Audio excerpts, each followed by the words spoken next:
Confessions here with Samuel de la Torre and yours truly, Albert. I am so happy to be here today for Scott Buchert. I am mentioning Albert. Albert has, did you see that thing with Paulina? Yeah, Albert Core. Yeah, Albert. And Scott has been on me mercifully. You've heard it yourself, Anthony. Anthony's heard every bit of it. Sam, I was impressed. I came in here. You were doing some manual labor today, cutting up stuff. Yeah. What are you doing here at the store? So we were cutting down some bamboo, getting it ready for sale. Cutting where bamboo grows out here in Carson? No, I was just cutting it. Yeah, Oh. yeah. I bought it Cutting from somebody down else. some bamboo? No. That presupposes that it was growing, by the way you said that. Okay. Cutting down bamboo? Yeah, I'm going to cut you down right now. You're definitely not growing. All right. Maybe sideways. What's new here at Island Fishing Tqckle? Anything?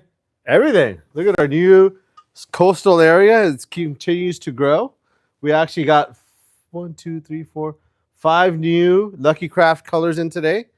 So I'm sure that once Lucky Craft puts the word out, we'll get phone calls. But he was just delivering them today to all the shops. So 5 new colors. I can't even wait to see the names of them. I don't know, for you guys that are Lucky Craft followers, they got some funny names. So yeah, that'll be pretty cool. What's one of the funniest names they have? I'm ready to split Pinky a gut. Punch. Pinky Punch. That's a great one. Yeah, yeah. Chica Chica BP. Chicka Chicka PP. Let me see these other new Is ones that here. PP? Anything with PP in it's Here's funny. another new one here. Let's see. Here we go. Geo's Hot Chili. Geo's Hot Chili. That's a good one. The studio audience is just look. We can't We stop. got Blue Pink. Blue Pink. Sparkle Candy. That one's hilarious. Blue Pink. Sparkle Candy. I wasn't done yet. Okay. Blue Pink. Blue Pink. Blue King. That's even better. Sardine, whatever that means. There's another one here. There's a Ghost Neon Tetra. Ghost Neon Tetra. Yeah. Okay. And a Viomac. Biomac. Or V10 Mac. B10 Mac. V10, I don't know. Is that V10. for Mackie? Yeah, that was. I thought I saw Mackie. Where did he go? Here's yours right here. Look. The Flash Minnow? The Pinky Punch. The Pinky Punch. How'd you know that was my favorite color? All kinds of funny stuff, man. Cherry Candy Pearl. Cherry Candy Pearl. All kinds All right, of stuff. Sam, I think we've had it. How many do you want, man? I'll keep going here. That's good. I got about I think 300 different colors here. Yeah, I know. I know. At some point, we actually have to do a show here. Hey, hit that like button, share these videos with a friend, subscribe to the Frieman Adventures YouTube channel, tick the little bell, you'll be notified when there's new content. We are also over there on Facebook, TikTok, Instagram, Apple Podcasts, and Spotify. Sam, some good stuff. We had bluefin tuna caught. We had limits of Finally. white sea bass. Yeah. Where? On the Amigo That's yesterday. Awesome. That's awesome. 30 to 40 pound fish. Have you I listened saw to that, yeah. those are nice fish. But yeah, I shouldn't have jumped past the bluefin. That's a great signal, right? Heck yeah, man. Yeah. We've been waiting for that stuff. Man. They've been looking at it every day. Yeah, I guess there's still some commercial pressure on it, from what I understand. So I saw some reports of that too. So I'm sure that stuff's still squirrely, kind of getting chased around out there. Yeah, I don't think there's not going to be too much more commercial pressure as we've been talking about. They've been setting on the bigger fish this year. So hopefully that'll come to an end here. So we got that to talk about. We got white sea bass. I'm totally enthused about that, man. April, cold, really cold water.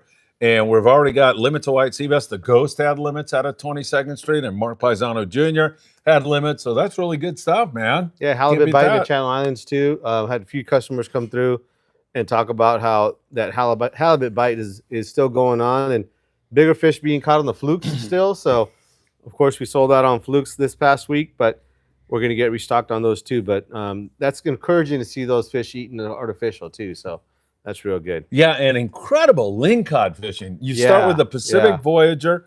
He goes down the Baja coast and ends up with 75 lings for 15 guys.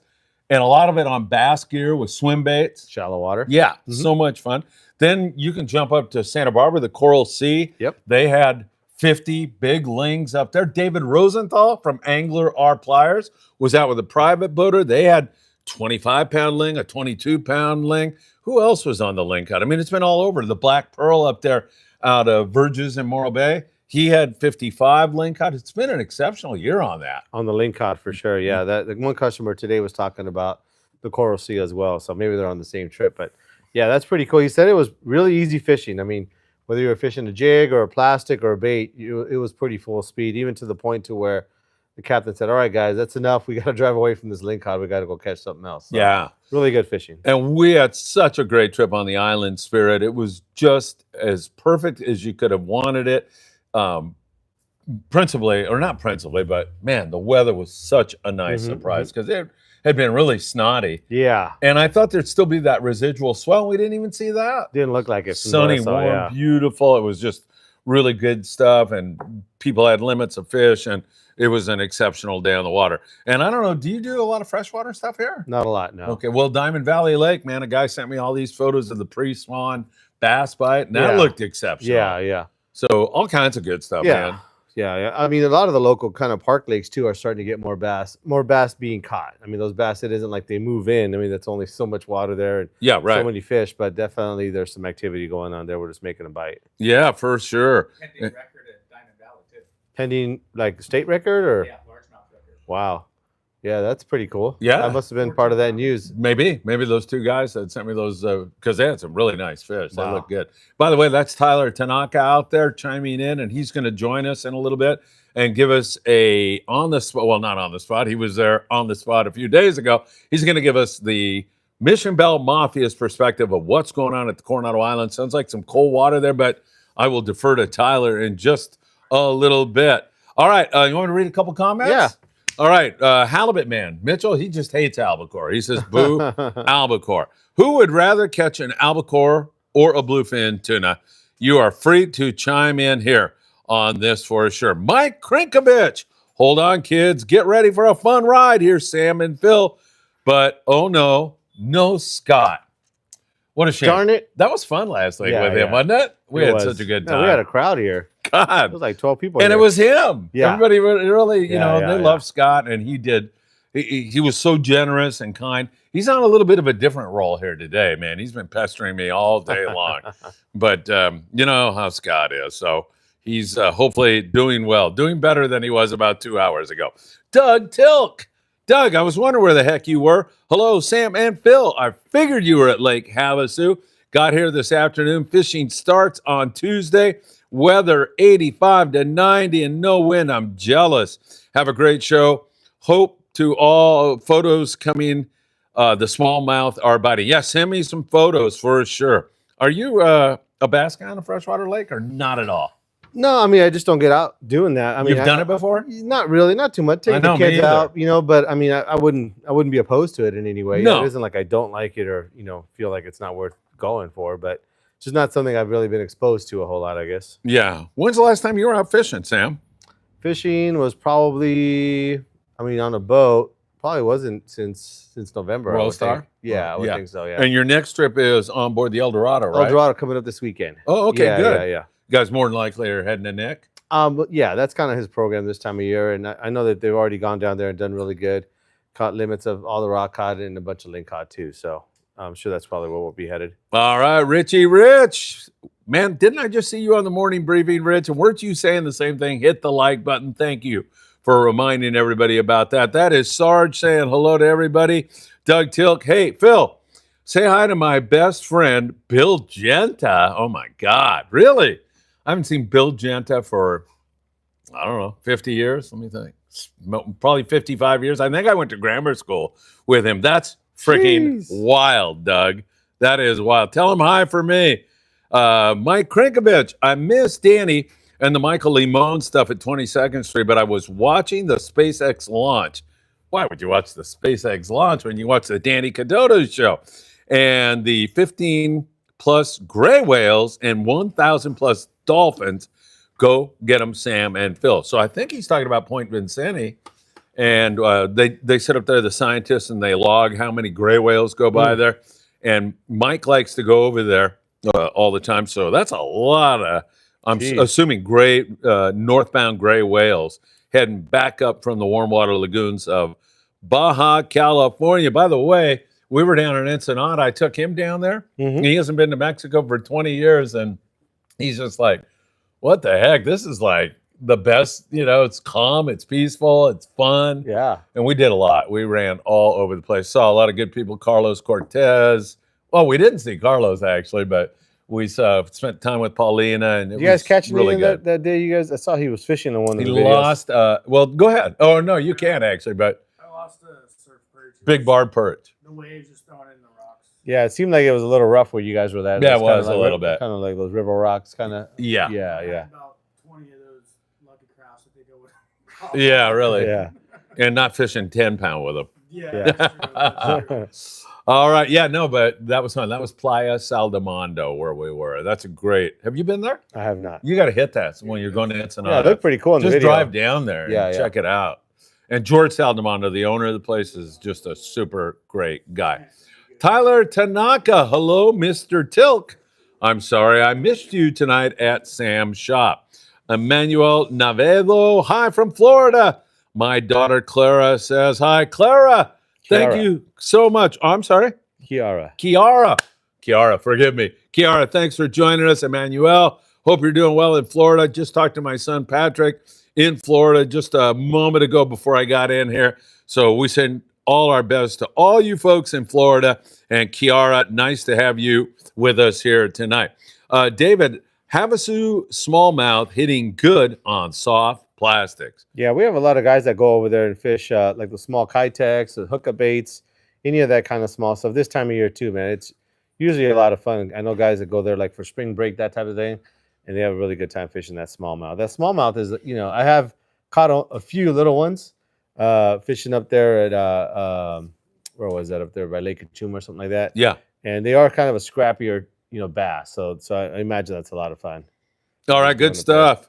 And by the way, we were talking about last week, Sam brought a rod in and we were going to raffle it off for Chris Navarro. We've just delayed that a little bit. The logistics were tough with me going to Ventura and Chuck Zimmer. So Chuck and I are going to get together on that. Chris Navarro is going to actually be here at 7 o'clock. He just sent me a text and said, I'm out on my barbecue grilling up carnivore stuff for you All right, tonight. all So right. he's going to bring in some meat. And this guy's ready to chew his fingernails off. He's so hungry, Anthony. So I got to tell you, I hope Anthony's not listening to this. We're on that Ventura trip. There's a guy named John. It's his first time on the boat. He took him under his wing and just tutored the guy.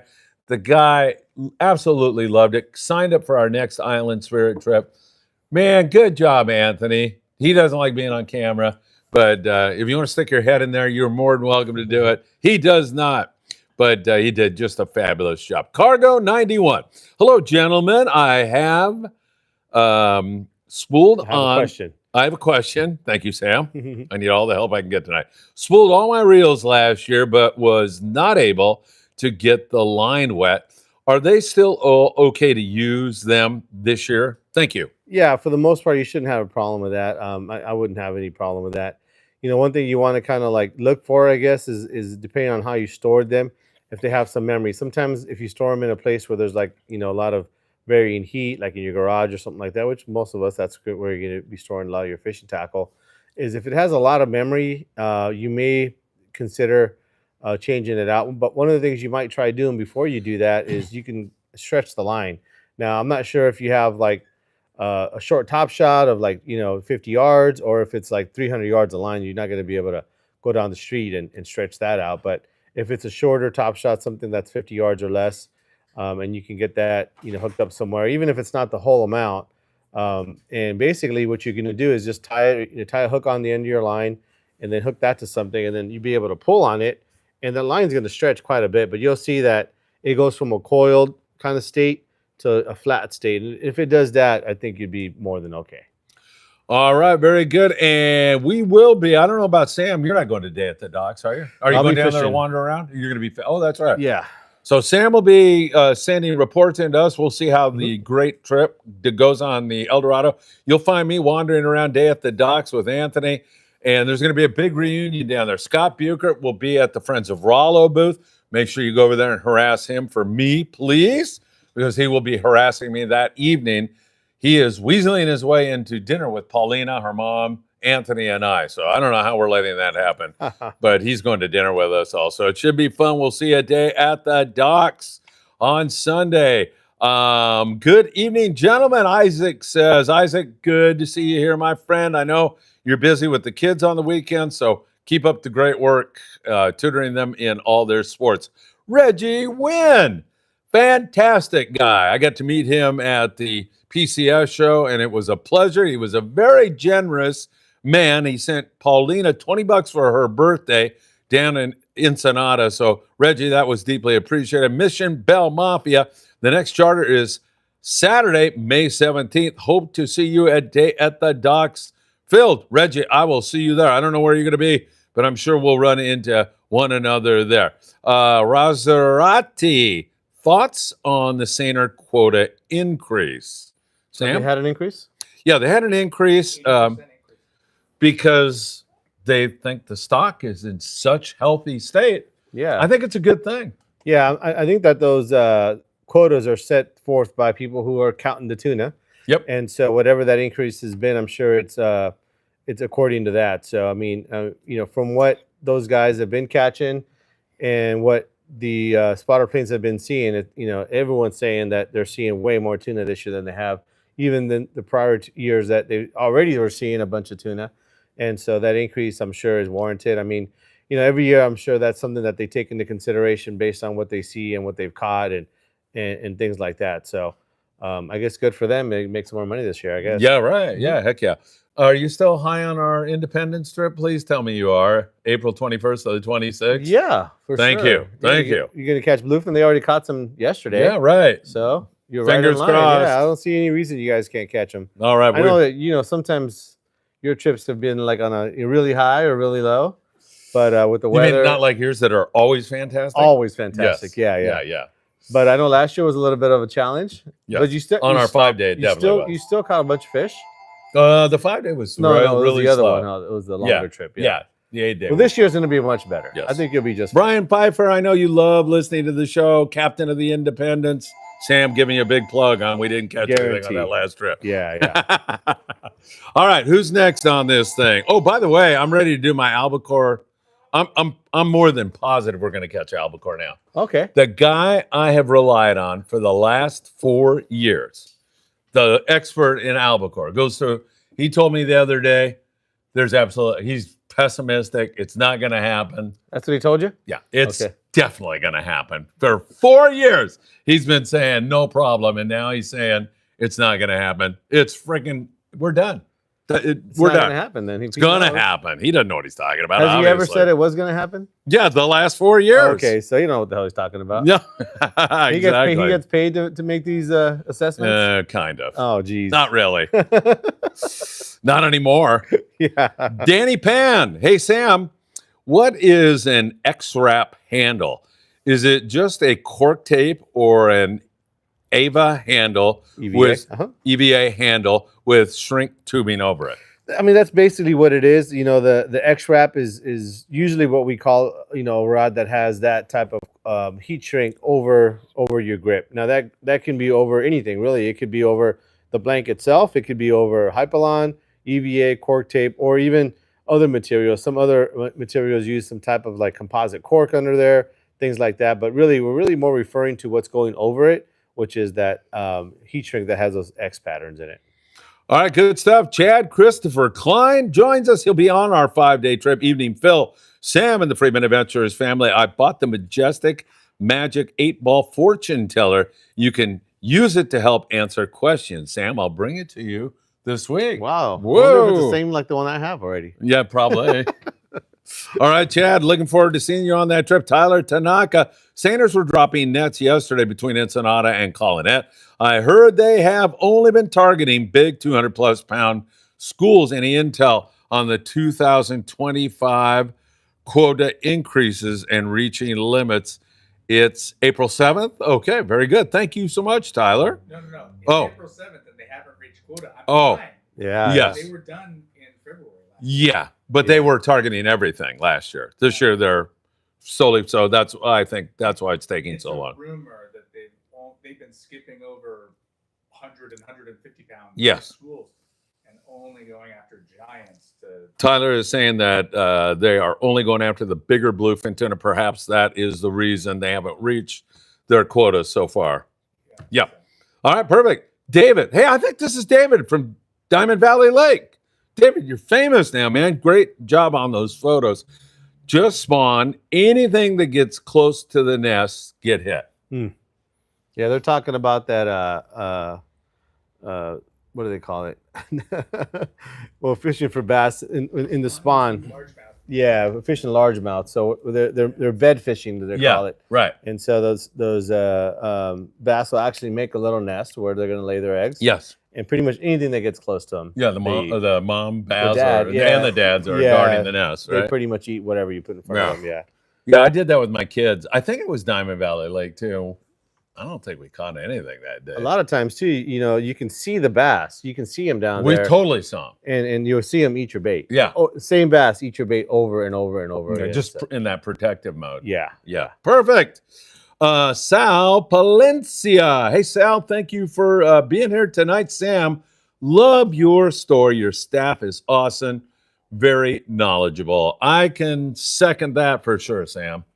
Yeah, no, we try our best here. I mean, we get every guy from first time fishing, taking his family out, to a guy who's going to be on a 15-day trip. And we're just guys that love fishing and love showing people how to get ready for their next trip. And so we're glad to hear when people acknowledge that. That's awesome to hear. Yeah, I mean, I have no fears. I send people here all the time and then, oh, what a great store. And, I didn't see Sam on a particular day, but his other guys were fantastic. So Thanks. The kids here are great, man. They're really those good. guys are really good. All right. Thank you, Sal. Appreciate it. Alan Rushing. Alan is a fantastic human being with Aaron and Lance, his two great kids. Hey, Phil and Sam had an unbelievably great time on the Island Spirit trip. You were there. You made it that way, Alan. And Lance, are you listening, man? Nice going on the jackpot ling cod. Fantastic hit for Lance.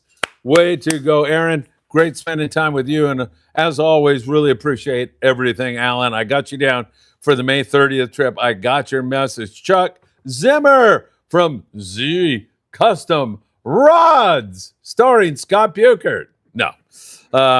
Just built and cut a CUI blank up to a 12 tip to 10.5 foot tip long. What rating would you put on that, Sam? I don't even know what it is. Maybe you want to reread that. Yeah, so he took a CUI blank, which is a 12-foot blank, I believe. And it's a blank that's kind of popular in the jig world. One of the things that people like about it is that you can cut it down. Well, you're going to cut it down. You're not going to fish it at full length, but you're going to cut it down. And the way you cut it is going to result in kind of the action that you're looking for.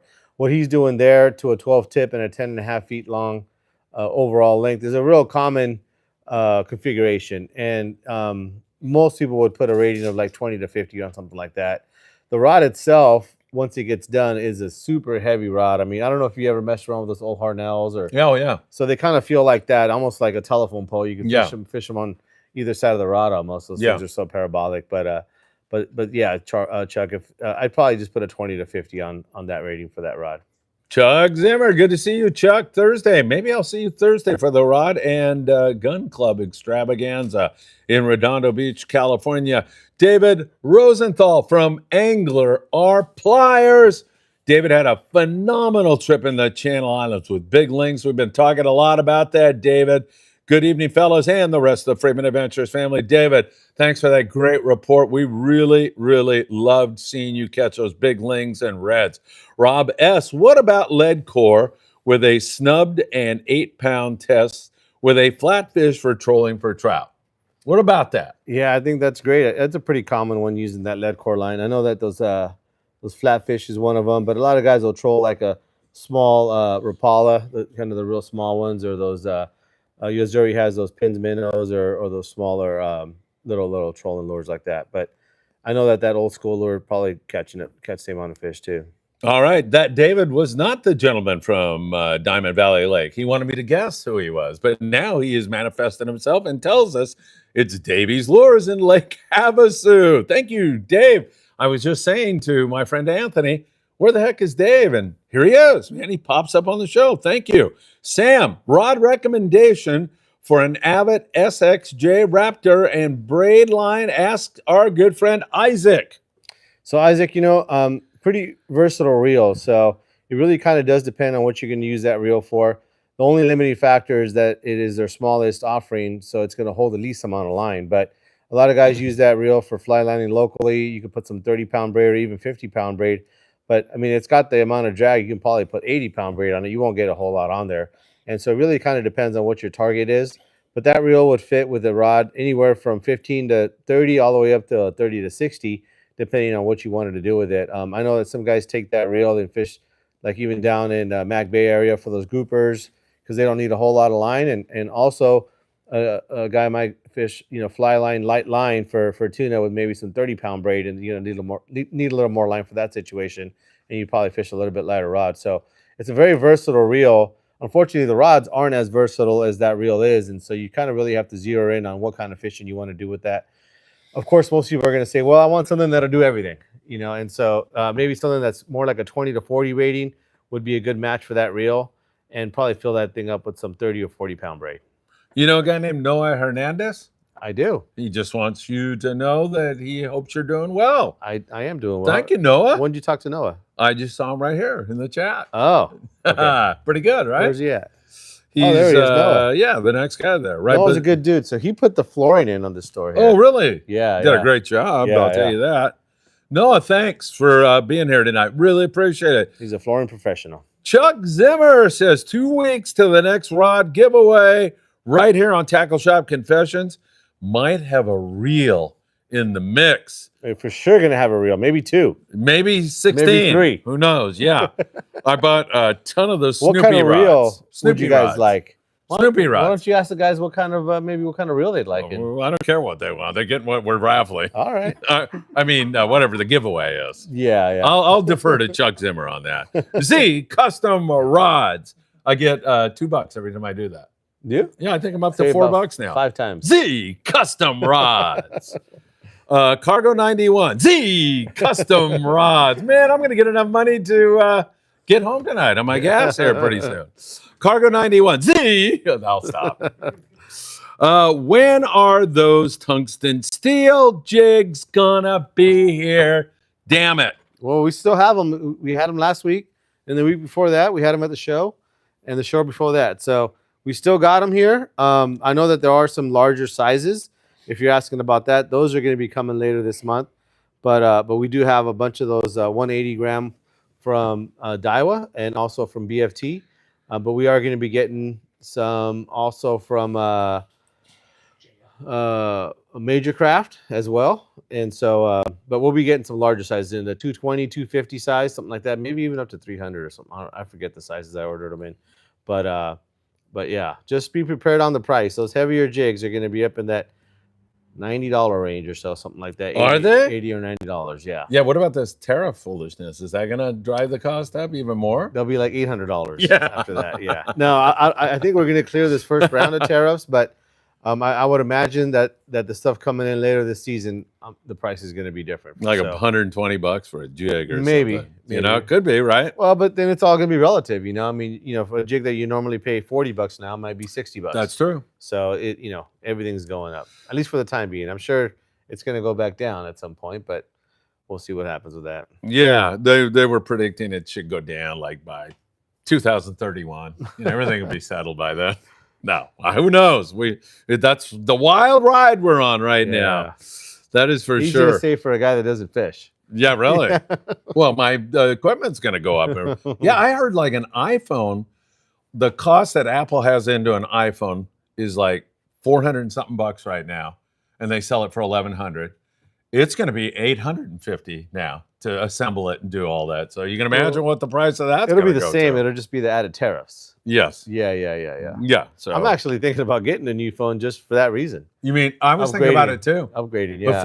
Before, yeah. Yeah, I was thinking my about phone's it too. a few years old, so by the time that you need it next year or something like that, all of a sudden like, I should have got it last year. You know? So yeah, we'll see. Yeah, you're talking me into it now too. Let's I go might do head it. to the Apple store tomorrow. Yeah, really. All right. Are you gonna go there before or after the trip? What the Apple Independence trip? Oh, what? No, the half-day trip. Yeah, I'm not going on that half-day trip. What do you Why think? I'm out not? of my mind. There's gonna be so much footage. Oh, I mean, gosh, I've got an it'd be well expert worth it. cameraman here. You can film him while he's fishing. He's going to be catching all the fish. He knows how to Do both. use AI and put me on the boat even though I'm not there. I didn't And know then he we knew fake everybody out like I'm actually out that. fishing. Maybe he's got a new phone. Yeah, really, man. Yeah, no, I would love to go tomorrow, but my hands are full tomorrow. I don't know what I'm doing, but hey, by the way, the You'll think of something. the crawdad lures, they're working so good at Havasu right now. I'm going to let Doug Tilk know because Doug's there. That's David. He said over the weekend, the crawdad lures just kicked bass. Woo! Yeah. Was that good? It was so good. Z Custom Rods. James Coe, any news on surf fishing lately? Have you got anything? Yeah. He'd like to know. So it's settling down. Water's super cold, so it's mostly perch. But there's been the occasional halibut in the surf. There's been some yellowfin croaker up in the Santa Monica Bay. There's been some sand crabs starting to show up. A sure sign that spring is in the air, or should I say in the water. Mm-hmm. I'm being very cute tonight, right? And then down there by our Anderson and PCH, there's been some spot fin croaker, not a lot, but long cast fishing a worm.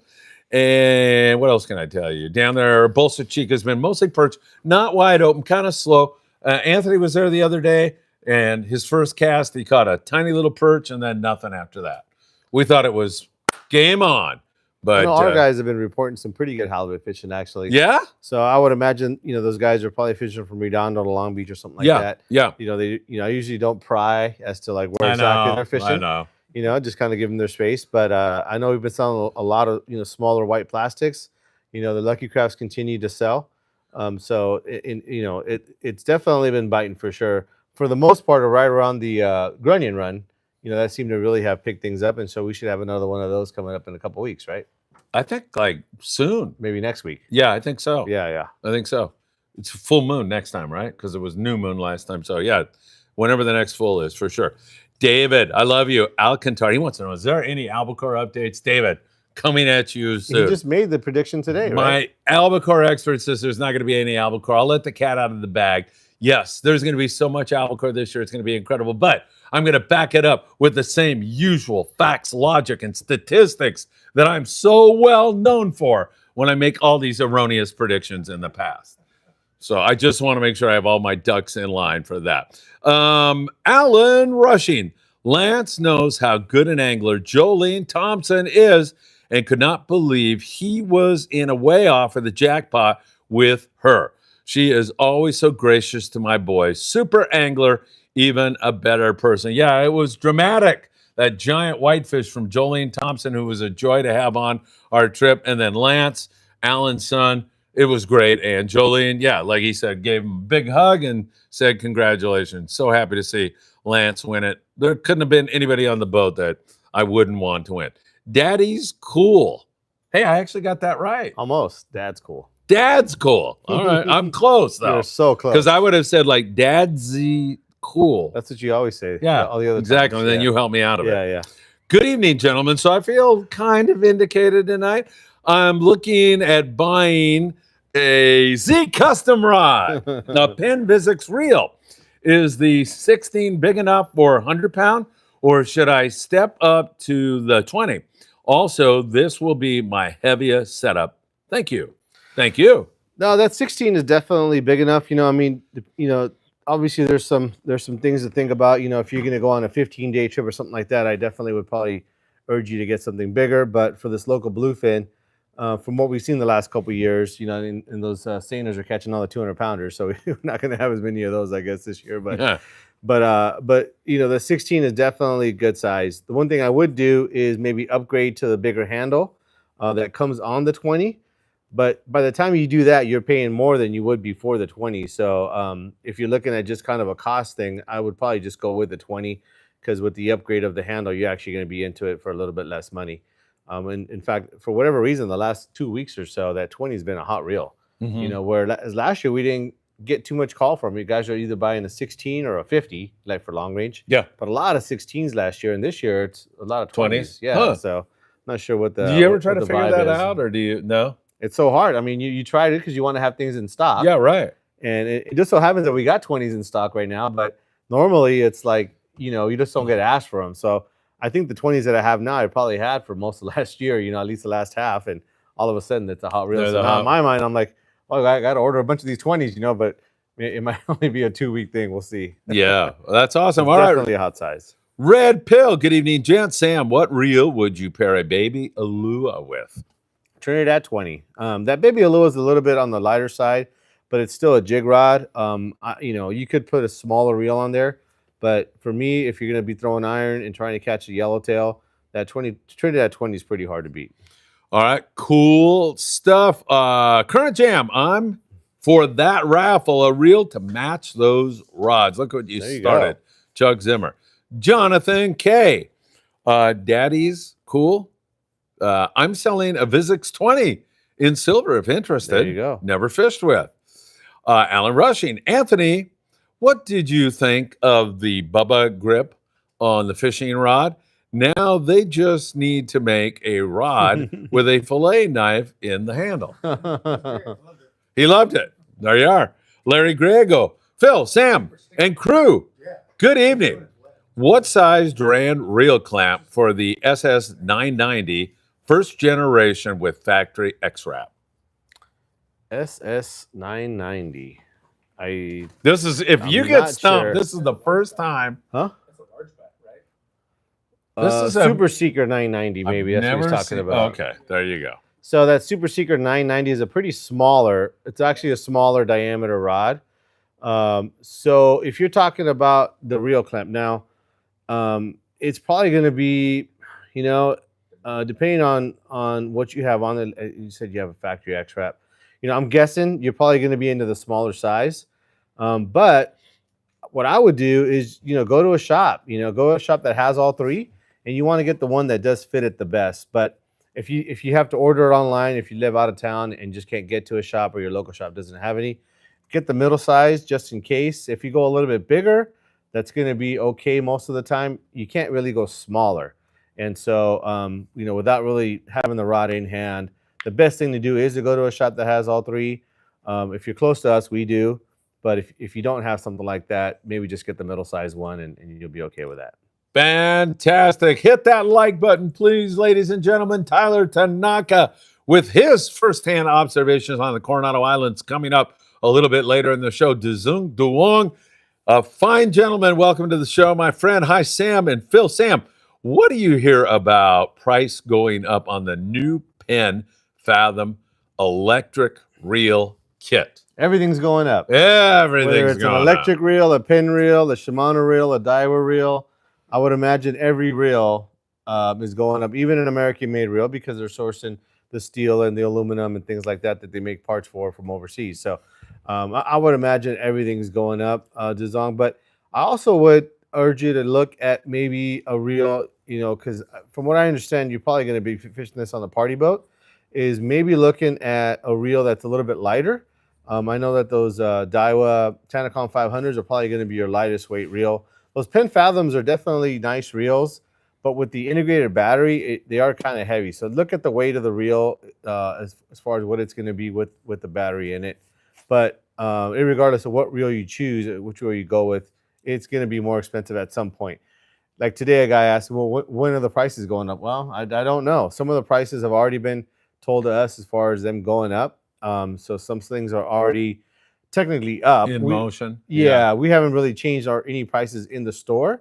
And when that happens, it's not going to happen all at once. I mean, we're not just going to take 25%, to everything. It just doesn't work that way, But at some point, things are going to be going up. As to when and how much exactly, things like that, that hasn't really been spelled out. Most of the notices that we've gotten so far have been kind of on some kind of non integral stuff, like clothing and things like that. I haven't seen any emails come out telling me that a Vizix or a electric reel or a Trinidad is going to go up by this much and on this date. So we really haven't got that far down the road. But I'm pretty sure that once that happens, you'll see that on the major websites, kind of like maybe even on Amazon or something like that. You'll probably see that there first. Yeah. Because I'm sure they're going to increase their prices right away. So we'll have to see how that works out. Isn't April 9th the big day when this all happens? So there's still a couple days left for things Well, to change. yeah, You never but know. I mean, it isn't like we're ordering reels in every day. Yeah. We're not a commodities type business, in that respect where we only have like 1 week's of inventory. We Yeah. have a lot of inventory. I would venture to say we probably don't need to buy anything for the rest of the year if we had to, probably live off of what we have. But eventually we're going to run out of something. Right. And when that time comes and we have to reorder and it costs more, Yep. You're then gonna have to pass that along. and we're going to have a situation in which, let's just say we run out of Trinidad 14s, which is a smaller size, and we run out of those first and we have to reorder. Well, that Trinidad 14 might cost more than a 20 because I'm not going to raise all the prices right away, but I'm going to have to raise it on the ones that I got coming in. And so it's going to be a little uneven for a little while. We're going to do our best to try to keep the prices down, but it is going to work out that way on some stuff. And other stuff, it's just going to go right across the board where we have to increase it, first time we get it. So it's a little, complicated. And it's unsure. We don't know what's going to happen. And we just haven't got all the pricing either. Oh, boy. What it is like to live in 2025. I'm going to lose my freaking hair. Yeah, it's crazy. Let me tell you. I really am. It's nuts around here. Brandon says, hey, Sam, with this albacore, 100% guaranteed. I love this guy, man. How can you not love him? Coming this year, will you be getting a shipment of the Abbott MXL Silver in stock? Need one that doesn't have the MC cast on it. I gotta fish the little chovy. So I'm not sure what reel you're going to fish the chovy on, but we can definitely get you an MXL silver if you'd like. I'm not really sure if I would recommend that reel specifically. It's kind of a big reel, but you never know. I mean, what would you recommend? Something smaller, I would say, your Trinidad 14, Trinidad 12, maybe a Saltis 15, Saltis 20, something like that. I definitely would go to the reel that's holding less line. If you wanted to use kind of a measure, something that would hold maybe 300 to 400 yards of 30 or 40 pound braid would probably be just about right. Now, that being said, we don't know what this bluefin is going to do. If all of a sudden, which it seems like that anchovy thing is kind of subsided a little bit. Mhm. All the receivers are having sardines in their tanks again. Some of the guys even have squid. And so it isn't like, anchovies have taken over and you will guarantee to be fishing anchovies this year. Yeah. I wouldn't think that that's going to be the case. But let's just say if it was, Yeah. a reel that holds about 300 to 400 yards of 30 or 40 pound braid is probably what I would start with. Unless you're fishing bigger fish, you're going to need more line. That MXL is a really, really nice reel. In the Avid, I probably would go with an MXJ though, which is the narrow version of that. That's what I would kind of want on there. And the MC cast, I'm not really sure if that's going to be a huge problem either. But I guess if you can get it without it, it probably would be a little bit better. Mike, the Cranker Krinkovich. Oh, no, say it ain't so. I vote for the albacore. Too much fun, but these young whippersnapper kids don't know what they're missing. We'll see. I'm with you. Current jam. Sam, what are the Cedros charter? Well, what's the Cedros charter you head out with? Is there a specific link to fish when you go?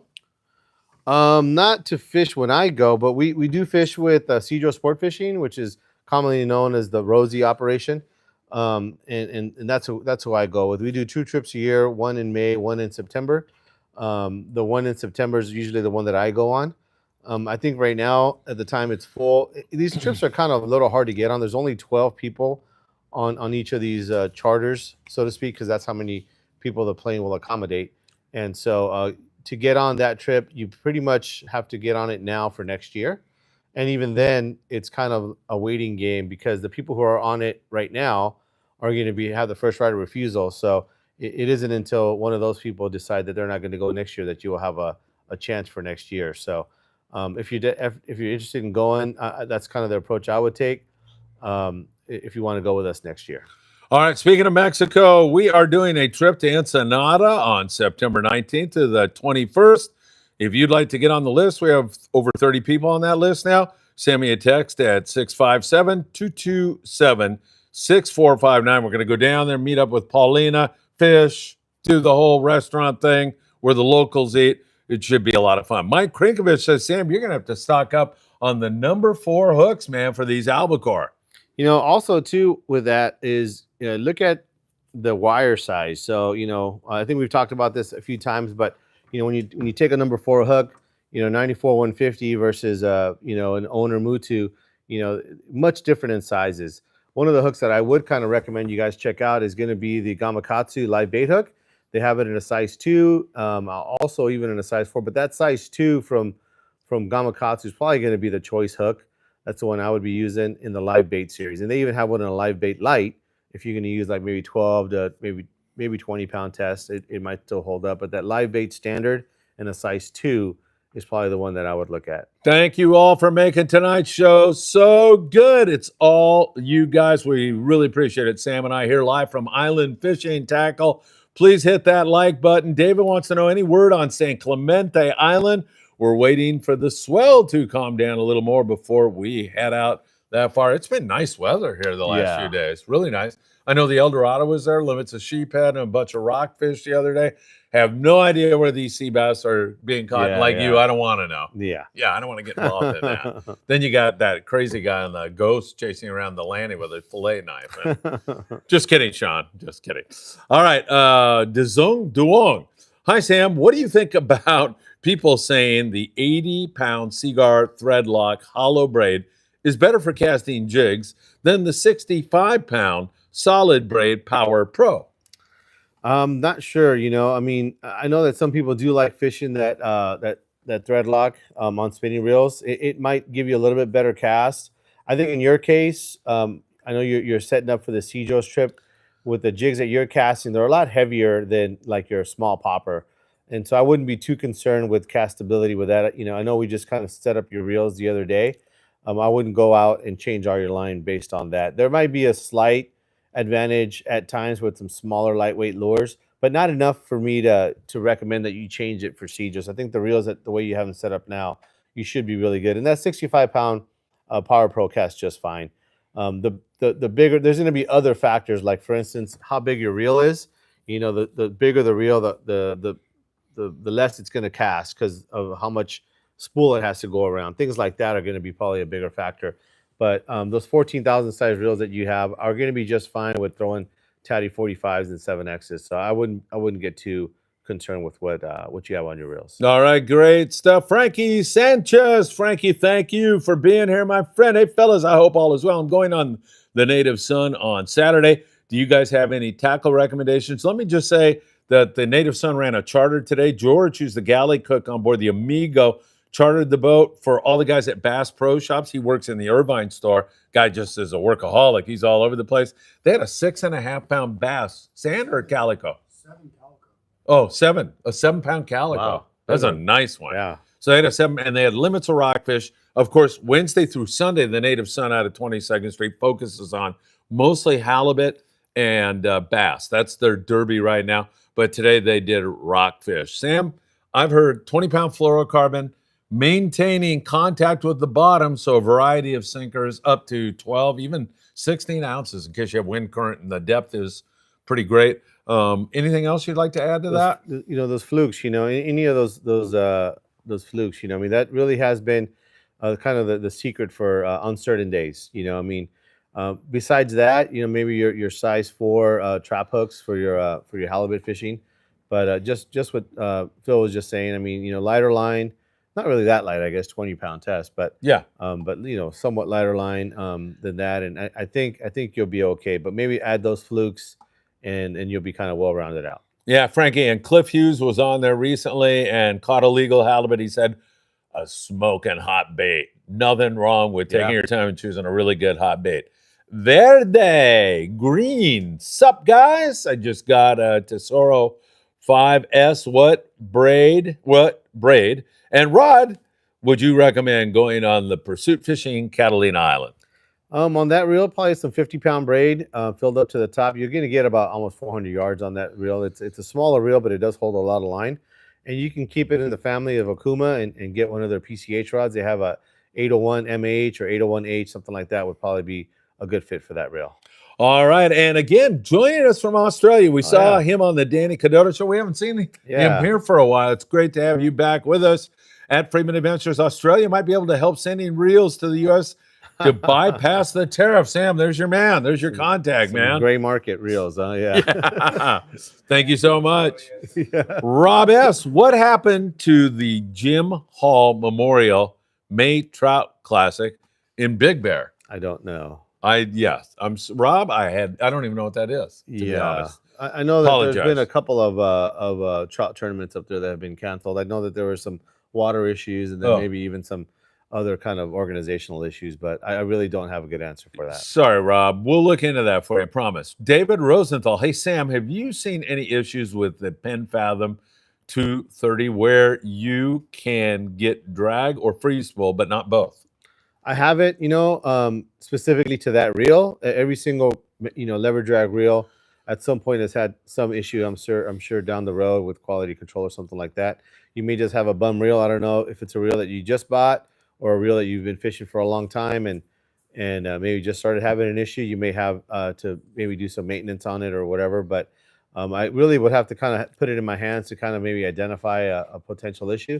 Sometimes, even a brand new reel can just be misassembled where it's got a few parts kind of shifted over in the wrong place. And we've done that once in a while where a guy bought a brand new reel and we've been able to fix it pretty easily. But sometimes there's other problems with it. So, but nothing specific to the Fathom that I would say, oh yeah, they always have that problem with some shim or a wash or nothing like that.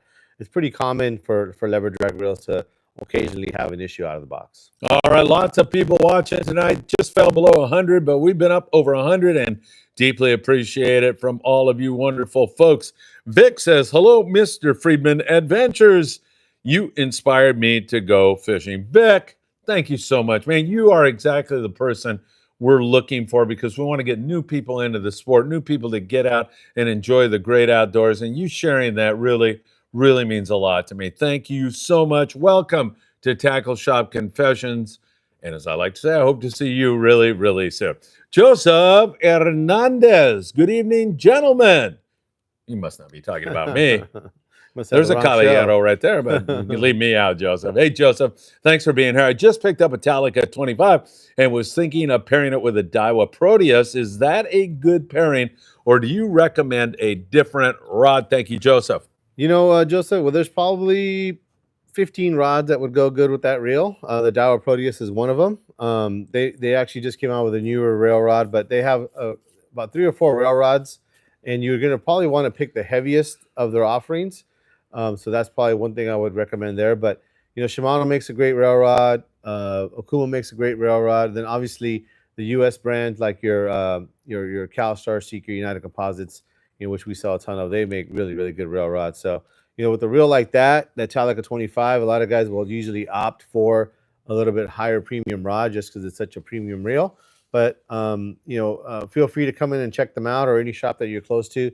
I know that here we probably have at least a couple of every single one of those, but you should check them all out. And some of them, they just feel different than others, so it isn't a matter whether it fits the reel, per se, but maybe one rod will fit you better. And so I definitely would recommend you check them out, especially when you start getting into that heavy tackle situation. You really want it to fit you well because you may be, fishing 30 or 40 pounds of drag, and hopefully you're fighting one of those 200 pounders that the Sanders didn't catch and really putting some heat on them. So we're not talking about catching a bass or something really light duty. This is a heavy duty application, and I really urge you to kind of go to a shop and check out all the different rods. Thank you so much, Joseph. John Gomez wants to know rod recommendation for rock fishing. Welcome, John.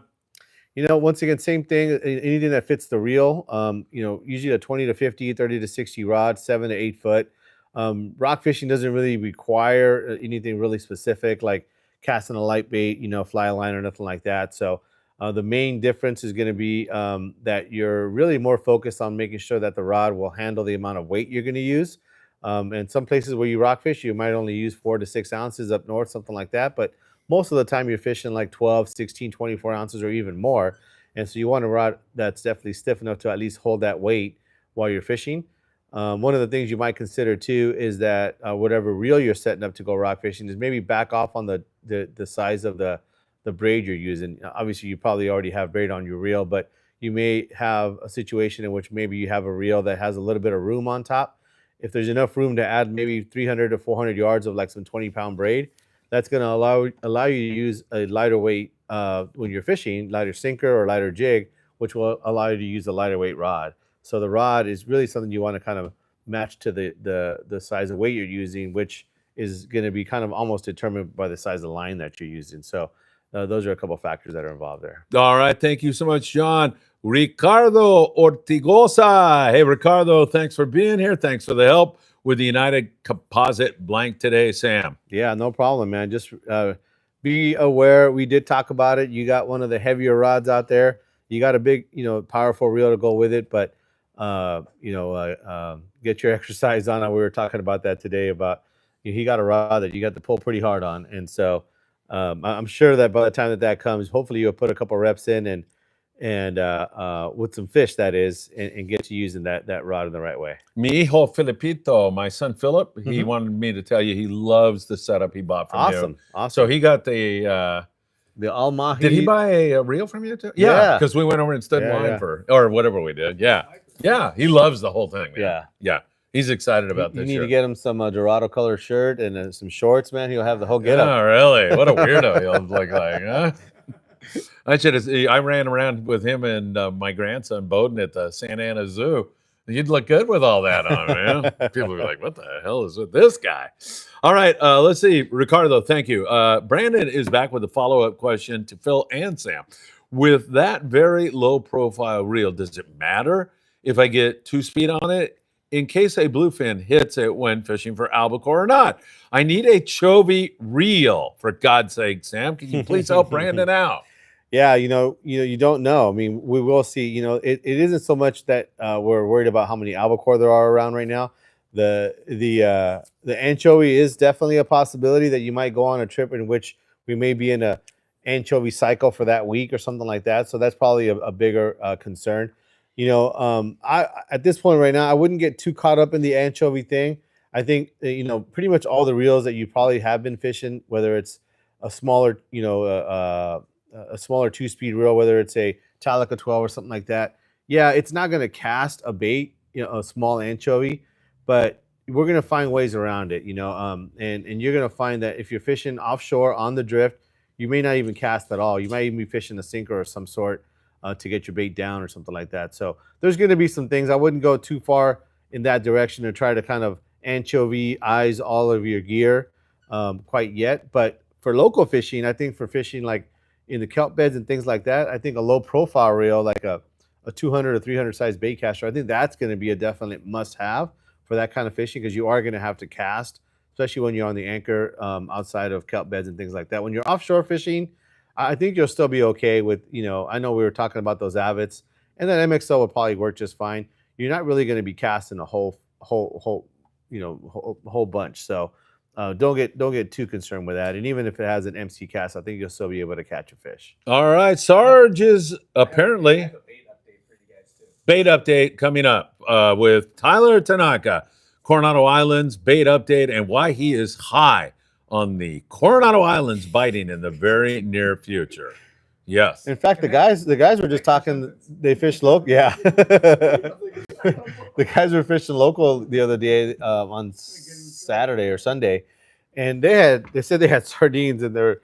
I was like, "Are you kidding me?" Giant. Yeah, they were giant. Really? They said they were So 6 to 12-inch sardines. Wow. I was like, sardines? They weren't some kind of like, I don't know, something else. They're Yeah. like, no, they were like Scad bait. like 10 to 12-inch sardines. And I was like, oh, what'd you guys do with that? And he's like, well, they were trying to fish in the harbor, fishing spotties. And I'm like, what the heck? Good luck. And he said they were catching them. Spotties Really? are super aggressive. That's funny. But yeah, he says they went back in to get some bait, and there were all these giant sardines. Damn. So I think that's what Tyler was. He just kind of like gave us Tyler. I'll give you an But yeah, but Perfect. I think some of those San Diego boats are coming up to the LA area to try to get some of that bait. So maybe they're all catching the same bait, but That's funny. they're monsters from what I understand. Z Custom Rods. Verde says, cool, thanks. No, Sarge. Did I read Sarge's thing? No. The 5-day trip, Phil, we are leaving at 8 in the morning or 5 in the morning for the 5-day trip. Sarge, I will defer over to the Independence office. I will let Captain Brian Pfeiffer make the call, which he may or may not have made the call, but I think 8. I don't think we have. I think they have a day in the day before, which is bitching. Okay. Because we get there, we can get on and get the hell out Maybe of they'll there. get bait Maybe they'll then. even get bait, before Well, they. it depends on where the albacore are at. That's true. Yeah. Yeah. Brandon wants to know about that. That is for sure. Albacore. Do I need to come up with a date when they're going to come? When's your trip? What is Waiting today? for the 25, Whoa. 25. What are the dates of your April trip? 9th is my son Philip's birthday. When is your trip? Does that mean anything? Our trip is the 21st through the 26th. Yeah, I think May 1st. Yeah, really. May 1st is going to be the date. Come on, let's I'm gonna just say run. May let's albacore. run out to the date line and just Yeah. look for albacore. Man, I could just see that group of people wanting to throw me over. And Verity said, cool, thank you for answering that question.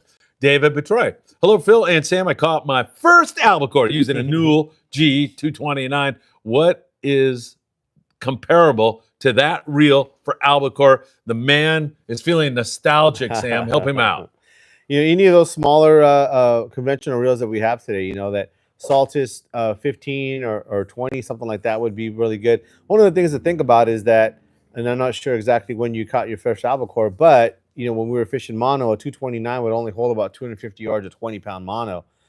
Today's reels, those reels that I'm talking about, are going to hold about 400 yards of 30 or 40-pound braid. And so even their smallest little conventional reels hold way more line than before. And what that's going to do too is your bait's just going to swim way better with the Spectra of today. So I wouldn't be too concerned with that, but I'd be looking at the smaller ones. I know Penn makes that Fathom 8, Fathom 12. Those would be great. In the Daiwa, they have the Saltiga, they have the Saltis in both a 15 and a 20. And Shimano has their Torium 14 or Trinidad 14. Any of those reels are going to be really, really good. And not only is it going to be comparable to that reel, only in the fact that you're targeting the same fish, but it has 3 times the drag. They're way smoother. They cast better. So the only thing that they have in comparison is that you can catch the same fish, but you're going to catch 10 times the amount of fish with it. I mean, the reels of today are just so much better. All right, there you go. Great question. Great answer. Parents, if you have small children, I will warn you that apparently Scott Buchert has woken up out of his stupor and he is starting to ask questions. So be very aware of that as we move ahead. Brandon, oh crap. David Rosenthal is here. He's the dude that got that bluefin a few years ago while we were all asleep. I wasn't asleep. I was filming it. I got it, or I think I did. You were Maybe asleep. I was asleep. On the Amigo, Phil. Good to see that dude. David Rosenthal is all over the place, man. He was on the morning briefing this morning. I can't believe you missed that, Brandon. Chad, Christopher, Clem, Sam.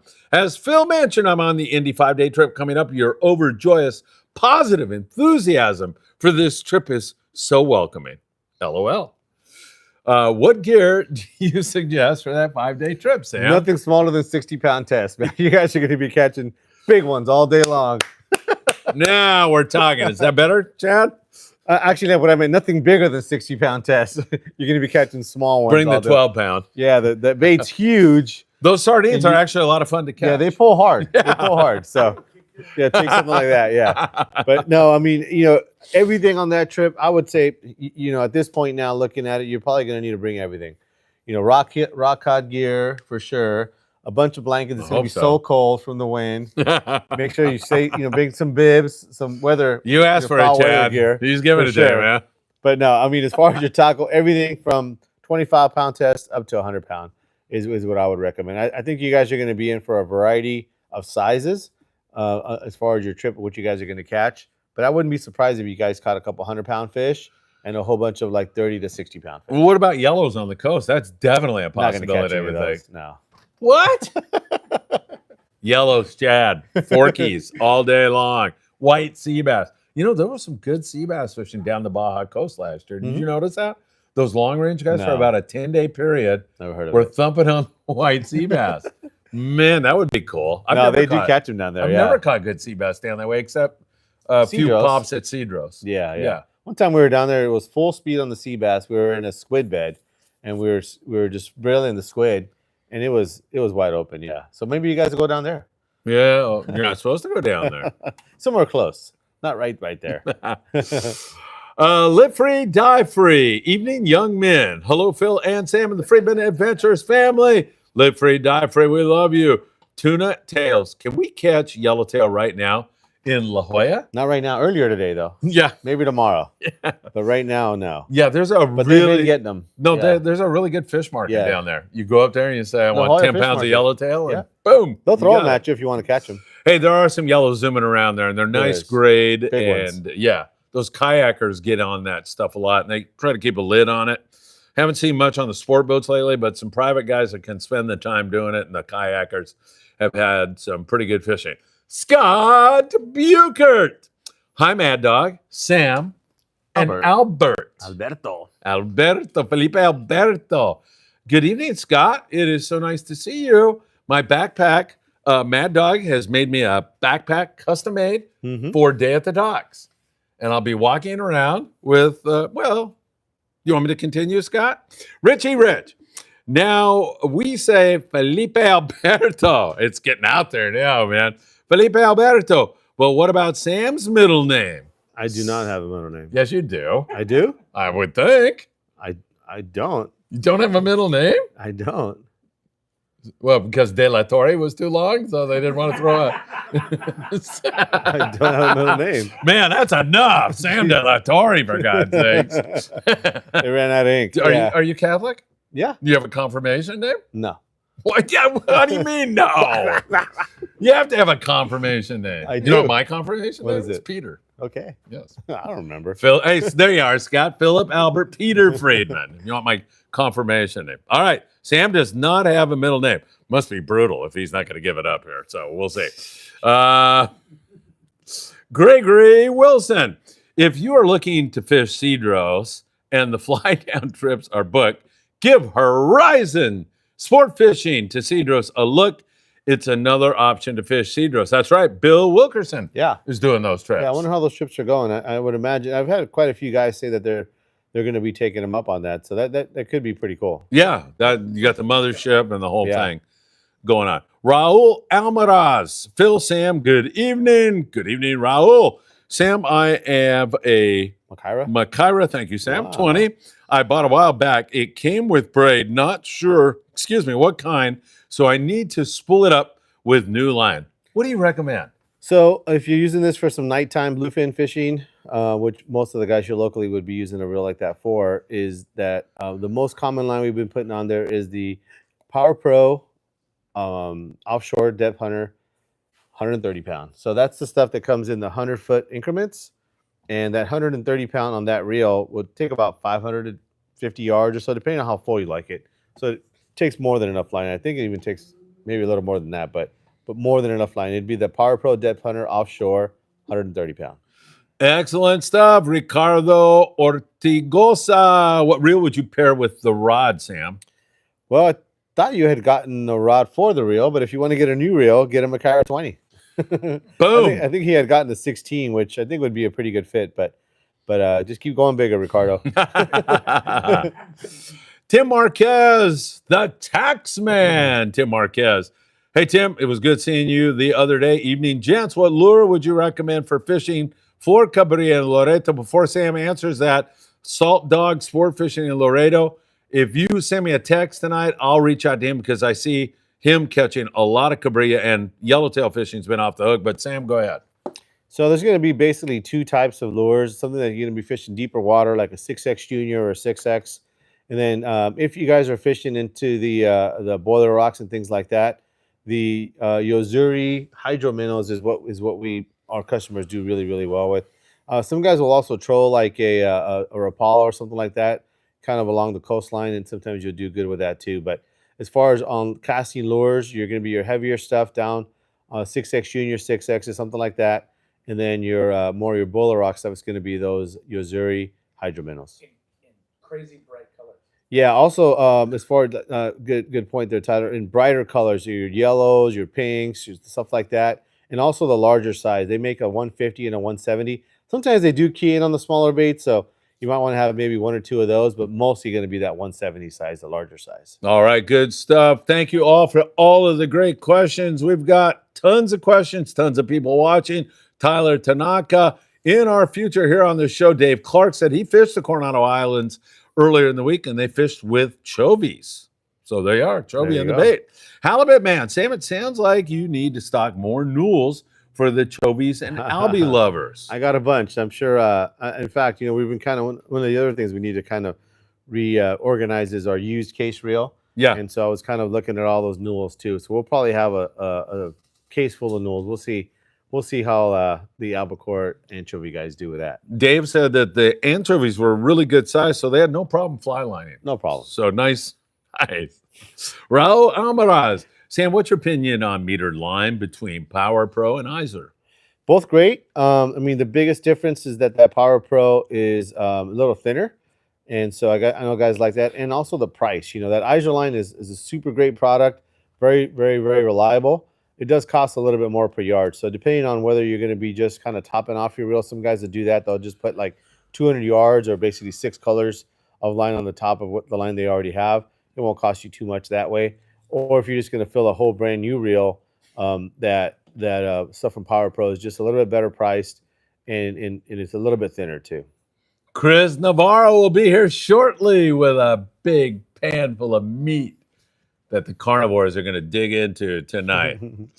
Let's see. We've got David Rosenthal. We got grunion and large sardines for the bait receiver on Sunday. I believe that was somewhere in the Channel Islands. Yeah, grunion. That's awesome. You're not supposed to take grunion with anything but your hands. What's that all about, huh? Yeah, I think you were up in the Channel Islands, right? Glenn Del Mendo, great guy I met here in your store, Wicked Tackle Box. Hey, guys, just jumped on. Always good to hear from Team Phil and Sam. Sam, are you having a booth at next week's San Diego for a day at the docks? I am not, Glenn. Hopefully I'll be fishing that day. What do you mean, hopefully? You're definitely fishing. Well, you never know. I mean, Yeah, that's true. you Weather. never know, man. Yeah. All right, it's Brandon again. And Brandon, I bet this has something to do with albacore. Would you? It's fine, Sam. I appreciate all the real information. I'll catch an albacore on a 2-foot sardine. World's first. Here I come. You know, I've caught plenty of albacore and sardines. Yeah, It me isn't too. like you have to have an anchovy to catch No. an albacore. No, Yeah. Or No. because that there are no anchovy, we won't catch albacore. that's true. Yeah. But you know what you need to catch an albacore? A newel. No, albacore. Oh, yeah, you got to have well, albacore. That's been the problem lately. All right. Thank you, Brandon. David Alcantar. Phil, my brother's birthday is April 9th, and my birthday is March 23rd. That's my Wowzers. birthday, March Jeez. 23rd. April 9th is my son Philip's birthday. It's kismet. David, I need a hug, man. A virtual hug, man. I like that. I hear the best fishermen are Aries. Yeah, way to go. I like it. Oh, here is Scott Butchert. What is a good way to catch white sea bass and what kind of rig? Boy, that thread about my backpack. Notice there's no Albert reference anymore. Yeah. You know something. Go ahead. A good way to catch white sea bass is go on the Ghost Yeah. and listen to that guy. What about the Amigo? Or the Mark- Amigo and listen to those guys. Yeah. Scott, I can tell you that I know a guy who was on the trip, Justin, and he fished a dropper loop rig 2 feet off the bottom. Yeah, drop loose is going to be your most common thing. And hopefully you guys got squid on the boat. All right. David says I was sleeping too You were sleeping. during that bluefin. Yeah, I think I was. Oh, I mean, I know I was. If I know David I was says, sleeping. I was at home. Yeah, I came out, right, David? I came out and then I said, hey, go pick your fish up so I can get some video of it. Yeah. Chad Christopher Klein. Sam, I will nominate you for the most positive person in history. I hate that guy. No, I'm just kidding. I'm just Chad. kidding, Chad. Larry Griego, thank you, Sam, for the advice and recommendations. Always spot on. I try. Yes. I try. Tuna Tail says, thank you. You're welcome. Tony Gonzalez, hey, Sam, did you catch any of the fish on the back wall? I did not. Those are all different mounts that I acquired from Oh, okay. customers and Now I things get like that. Yeah. Yeah. Back wall back there. Yeah. I'm thinking Pretty you're expensive. fishing the break wall or yeah. something? Yeah. No, pretty expensive to get a fish mounted these days. Is it? I think so. Yeah. Yeah. More than I paid for those for sure. Yeah. Which is, yeah. And, yeah. Go ahead. That Are was the about- usual, where do you get them mounted nowadays? They're used, who was the guy back when Lloyd's we or- were? Oh, you talking about over here in Torrance? Yeah. What was that guy's name? You remember? You know who I'm talking about. Chuck's though, right? Taxidermy? Yeah. Yeah. There was Chuck's, and then there was another guy that was super popular, and then you could ship it off to Florida and do Yeah. that whole thing. Yeah, But yeah. And then I was down in Mexico driving through La Paz, and I went into this factory where they just had zillions of mounts, and they were like really, we like loaded the car with Dorado and all Really? kinds. Yeah. God knows where they are now. Who knows? All right. Let's see. Ha ha ha. Brandon, hey Sam, we have the West Coast Sport Fishing Expo in Ventura coming early May. Will you be there? If so, Will there be any deals on reels and rods? Appreciate you reading me, Phil. Oh, No man. problem. What? Yeah, you just like reading them. Yeah.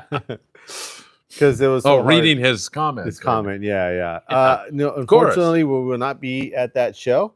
I will actually supposed to be fishing that trip too. Yeah. Oh, really? It's Yeah. supposed to be on the 3-day. So we'll see. We'll see. Since it's early May. You're on a 3-day? Yeah. What boat? On the Pacific Queen, I believe. Oh, nice. Yeah. Oh, yeah. You went last year, didn't you? No. Queen? Yeah. Got on the Oh, you were on the New Loan. New Loan. That was in the fall. You're one of those big fish boats. Yeah. But yeah, we'll be out there catching some albacore. Yeah. It is. It May. is in May. May, definitely. Yeah. Yeah. Well, I'm sure you guys will spot them for us. Drive over them, and they won't bite. Well, that's but right. Yeah. you guys will keep us keyed in. Well, on let's where go they're with at. Ruth's birthday, Yeah, May yeah. 19th, Oh, since yeah. we're doing all these birthday things. I think we're leaving May 4th. Oh, you're going to miss them, man. Yeah. Wait, Cinco de Mayo. Yeah. Por supuesto que sí. Maybe. Cinco de Mayo, a Maybe. huge celebration in Mexico for Cinco de Mayo. Not. Not really. No. Yeah, no. All right, Steve Bermuda says, now that the albacore are back, I like it, man. Woo, Steve, I need to change my drags. Can you talk about drag materials and their properties? Don't change your drags. If you need a reel that you need to change a drag on, you Just need buy a new reel? You need to change your reel. It's probably a pretty old reel. There you All are. of today's reels, drag materials are very, very good. All right, there you go. Brandon says, Tim Marquez is here. I need to call him tomorrow. My taxes are bad. Yikes. Hopefully he can help me. Nobody He can better, help ya. Brandon. Nobody better. Ricardo Ortigosa says, thank you. Glenn Del Mendo. Iser braid line or braid line in general. What's the shelf life on that line before thinking about changing it out? Eternal, as far as shelf life.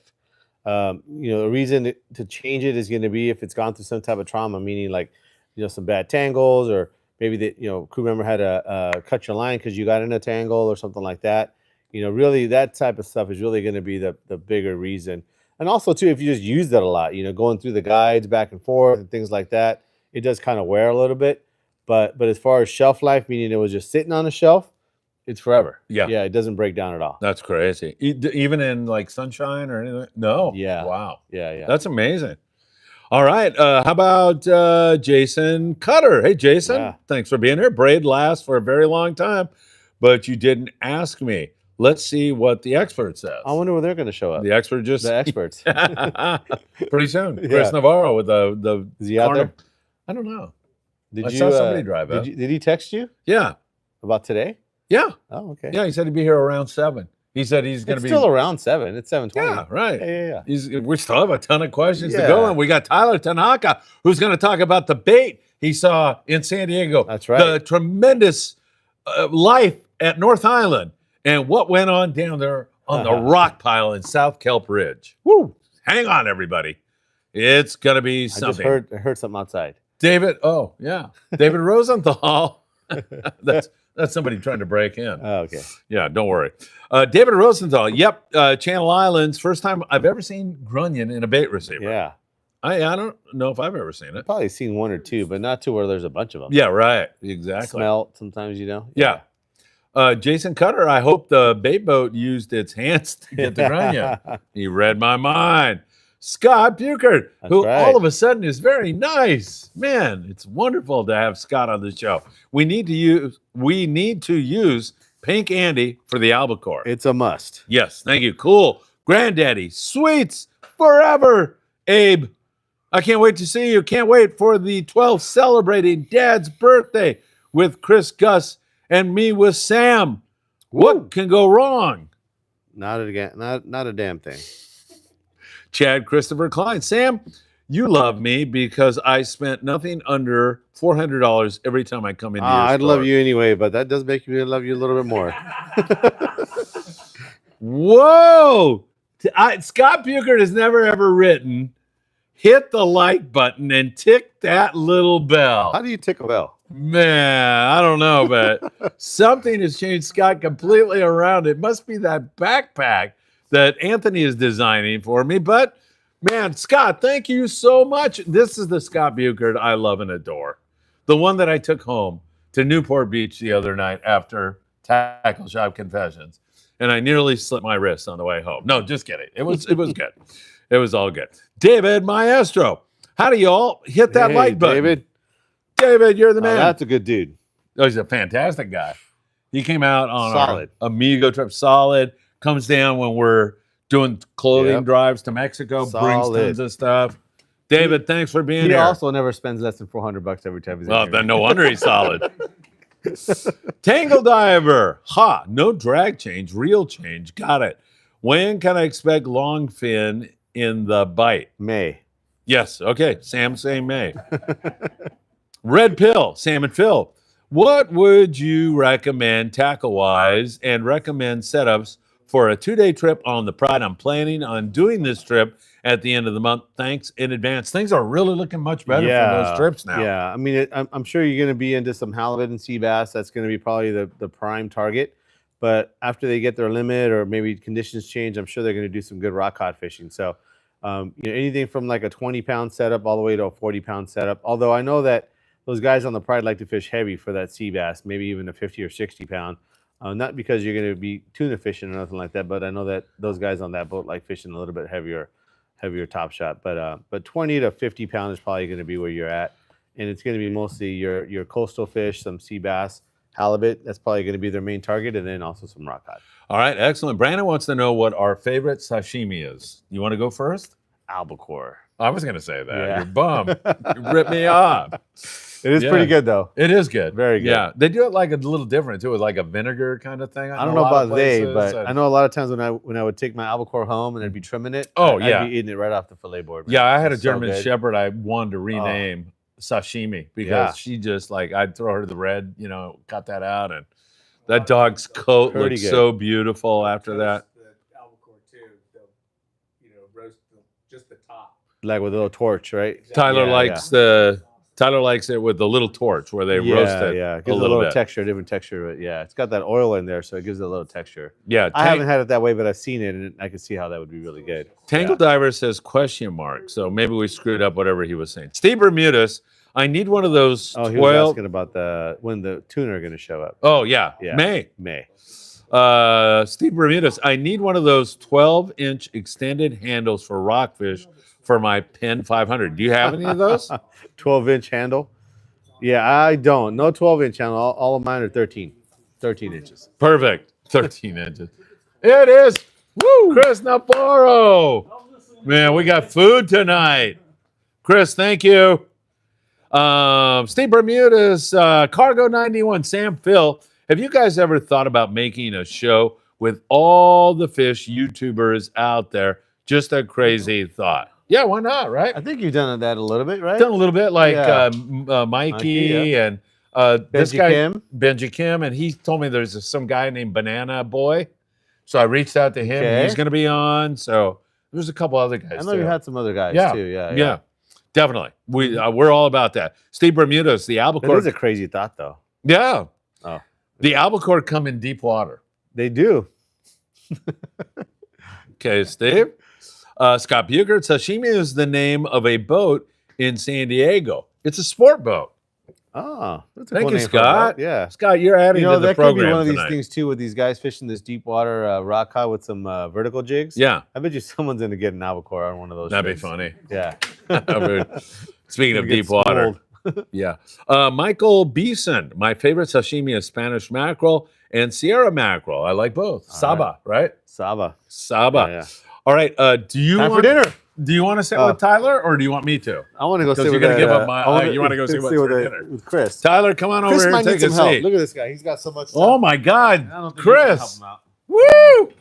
Come on over here, Tyler Tanaka, joining the show. Sam will be back at the end. Nobody to talk to. Believe it or not, I traded bluefin tuna for sculpin. That's my favorite sashimi in the world. I'll do this. You do that. What do you? There. Oh, I get to go over there. Yeah, you get Perfect. to go over there. No, I'll just mess with him anyway. Wait, am I leaving? Yeah. Good. Yeah. I definitely want to. I mean, I would love to stay here a little longer, but I'll take care of you. Don't worry. Unless you're worried about me touching you. Okay. Touch me, Phil. No, please. I don't really want to. There you go. All right. Be nice to Scott Bukert. Please. Yeah, hello, Scott. I missed you on the mission bell. I almost lost his magnet. Did we lose the magnet? Nope. No, he found it. He found it. I got it. So what do we got here? We got bait. You want to start with the bait? Start with the bait conditions, and then you're gonna have a fish report, I guess, right? Yeah. Trip Well, report. we were on the Mission Bell full day trip on Saturday. So Mission Bell Mafia went Mission out. Bell Mafia. Yep. Good group of people. How many trips do you guys do a year? Like 9, 10 9 different all charters. on the Mission Bell, right? Yeah, Reggie, Okay. charter master, and yeah, as Hard many. to get on too, I think. Yeah. Yeah, well, especially during the summer when it starts heating when up. it starts biting. Yeah. Yeah, exactly. That's what I was thinking too, as you guys were mentioning. I'm like, maybe I could tell them I can get on a July trip. Like there's gonna be spots on a July trip. Oh, You know? we'll hold you a spot. We'll hold Maybe you a though. spot. Yeah, maybe. Yeah, I'm sure Reggie will hold you a spot. Yeah, that'd be pretty cool. But the update is everybody's been freaking out about anchovy. Yeah. Right? In the receiver was the healthiest, largest sardines I've seen in 2 years. Long range stuff. Yeah. Gorgeous. Yeah. Gorgeous. Like the strongest swimming sardines I've seen at any time. Wow. But again, it's the spring.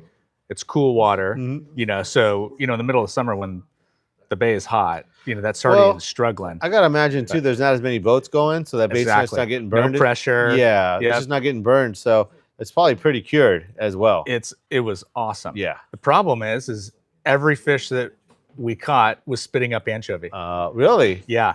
Wow. And so we had some anchovy mixed in that I think they grabbed a couple of scoops to make sure, they weren't sure, what was going to be under the next lid. In fact, when we were there wasn't even anybody working the receiver. So it's like self-serve, running the receiver. The anchovy outperformed sardines on the drop. Oh, really?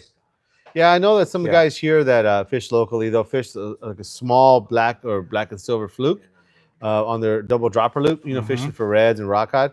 There are some times where that small anchovy replica is what's going to get you your reds. I mean, it's like full speed on the reds, whereas fishing a sardine or a piece of squid, it's like, one here, one there, but that replica works good. These were like 5 and 6 inch anchovies. Though. Gorgeous. Yeah, greenback, super nice. Yeah. Really, really healthy, really nice anchovies. And we're talking 8-inch, 10-inch sardines.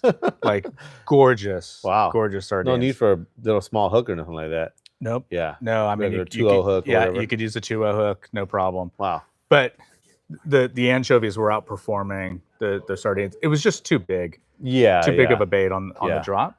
But the amount of life that was out there in the water, gray whale, humpback whale, super pot of dolphin, the bird life was really good. It was just 55-degree water and green. Wow. From the coast all the way to North Island was super green. Now, the water looked really good at North Island when we got there. And I figured that if there just wasn't freezing cold, they would have been biting. Just a matter of time. It's just a matter of time. Yeah. A couple of days of this sun, I think, is going to make a huge difference. No wind, It looks like it's ready to go. So super encouraging signs for anybody looking to get out. Book a spot. Be the trip that goes out that is part of the first count. Don't sit around and wait. Don't be the group that's on the back end of the fish count. I'd rather rather be on the front do end. is wait till they start biting. It's too late by then. Exactly. Yeah. Exactly. Yeah. But just wanted to share a couple of lessons learned too, and maybe help move a little bit of tackle for Sam. But the Daiwa rock rovers performed really good. If anybody doesn't know about rock rovers, you just add either a sardine or an anchovy to the little bottom Assist hook. assist hook. Yeah. And then we had squid strips, of course. Thankfully, somebody brought squid and the boat had squid. That those squid strips is what produced on the rockfish. Now those rock rovers are not really new. I mean, they've been out for a lot of years. They're kind of an offshoot of the Lucanus jig, which was out like 20 years ago or something like that. But there's a whole bunch of lures like that where it's basically some type of lead lure that has a little squid type of assist hook attached to it. And so you get the benefit of like a vertical type lure that is kind of a lead jig. And then you also get kind of a little squid on a assist hook type of addition to it, and it's been a super common lure. In fact, I've seen that lure for a long time, or some variant of it. And I would imagine that the other stuff that's out there on the market that's something similar to it probably would work just as good. Yeah, they were really good performers. Yeah. Add a little bit of a squid strip to these, and they're great. And what makes it cool with these jigs is that you can take the assist hook and put it on the front of the lure, and then tie your line to the top, so it's a vertical presentation where the fish looks like it is chasing after this little squid. Mm-hmm. Or you can tie it to the front of the lure and then put the assist hook on the bottom, so when you're jigging vertically, you're changing the presentation between the assist hook and the lure. So on one drop, you might, you tie it to the split ring and then tie it to the top of the lure, and just let the motion of the boat lift, once you get it down to the bottom. Or you can do a little bit more of a aggressive presentation where you're actually making a couple of jigs, and long sweeps. What they would say, like, you're doinking the rod, right? You're doing a rod doink. But really versatile, and they come in a bunch of different sizes. But I would recommend, like, if you wanted to try it out, start with something like 150 gram or a 200 gram. You don't have to go giant. The other thing, I was using a Squid Trex, of course. It's like one of my favorite. Yeah. Amazing. I was doubling up on reds, attaching a little squid strip. And one of the other key with, I started off with a large Squid Trex, just so I could get a 150, exactly, just so I could get down. And then I went to a 130, and it was outperforming the larger size. More action, smaller bite size, right? Like where they could eat it in one gulp, essentially. And so I just had to be extra patient waiting for the drop, but the extra amount of time was worth it. And we were on the anchor, and so it was no big deal. Yeah, I had one guy too that got off of that trip on the Oxnard there, and he said one of the guys that got a halibut was on a Squid Trex. Okay. Yeah. So that thing continues to kind of like develop a lore, about it. It's like nobody wants it until someone catches something on it.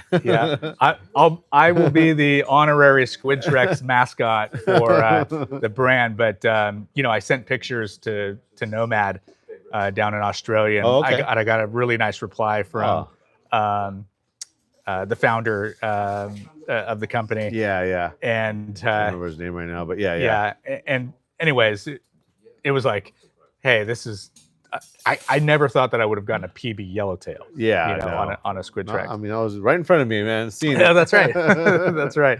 Yeah, but it continues to be a high performer. Sheep's head, yellowtail. Well, everything eats squid, right? So everything eats squid. So that's one thing. The other is I really love how you talk about having a great mindset and having a great attitude. I thought I had a plan going onto the boat, and then we leave the dock and the water was bad. Yeah. And so immediately I just had to say, I'm probably not going to catch anything today. Yeah. What am I going to do to make this a successful trip? And so I worked on all of my rods. I worked on fine tuning my reel position on my jig sticks. And I found out I probably had them too high. Okay. And so made a small adjustment and worked on my casting. I was like, okay, that feels like the sweet spot. But I just basically, everybody was fishing for rockfish. I said, I'm going to go to the bow. I have the whole bow myself. Yeah. Made casts. And it's just like, what am I going to learn, from this? It was a real practice session, that you're trying things and kind of fine tuning, like you said. Yeah. Exactly. And so, just having a good attitude. The other thing too is, when you're on the anchor, there is high tendency to get into tangles. Yeah. A lot of the times, right? Rock caught for sure. Yeah. And we had some new anglers on the boat, and I think everybody's first reaction is to get frustrated or angry, like, I keep getting tangled with this person next to me. Yeah. And a big takeaway was don't complain if you're not communicating. Yeah. And so it was, Yeah. hey, everybody, shuffle your feet, get around the corner, keep moving, guys, keep moving, make sure the boat's swinging, right? Step right. Yeah, Step exactly. Right. Keep, Yeah. shuffle right.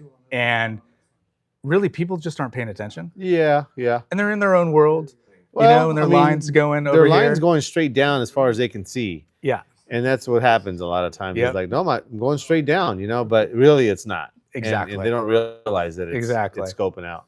Yeah, and so, it's just the extra communication. Just keep talking. Mm-hmm. Hey, keep slide right, slide Yeah. right. And I don't spend a lot of time at the back of the boat. Yeah. I'm usually always at the front of the boat. Yeah. So, and it's like you just got to be good at communicating. Yeah. And sometimes, there's definitely like you got to kind of read the guy. And you're going to have to probably, communicate one way for one guy and another way for another Exactly. guy. And some guys you're just going to have to kind of walk around and be like, well, this guy's just not, He's got cement feet. yeah, it's just not going to happen, But Yeah. but it is important to kind of like when you can. And I think eventually everybody gets it. And you may just kind of like if there's 6 guys that aren't getting it, you work on 2 of them and the rest of them will be like, oh, I see. Yep. And they don't want to be told. So then they'll just fall in line. Yeah, and it's just assuming positive intention, right? Don't assume the worst. No, right. Be like, oh, okay, yeah, I didn't realize that I was screwing up the whole program. Right. So just keep communicating and be really good at That's a good one. communicating. And the other thing I wanted to bring up is we had 3 cases of horrible seasickness, Oh, really bad. One poor gal, it was really her first trip out, and she had wow. put on a patch. Okay. So I wanted to make sure that everybody understands what I use to not get seasick. I had a really bad 3 trips in a row. I got seasick last year, and I couldn't figure out what was going on. And so I ended up taking Bonine the night before with dinner, and then when I wake up and I have a meal, I take another Bonine. But a lot of people are doing Dramamine and having not good results. But just wanted to strongly recommend Bonine is really good.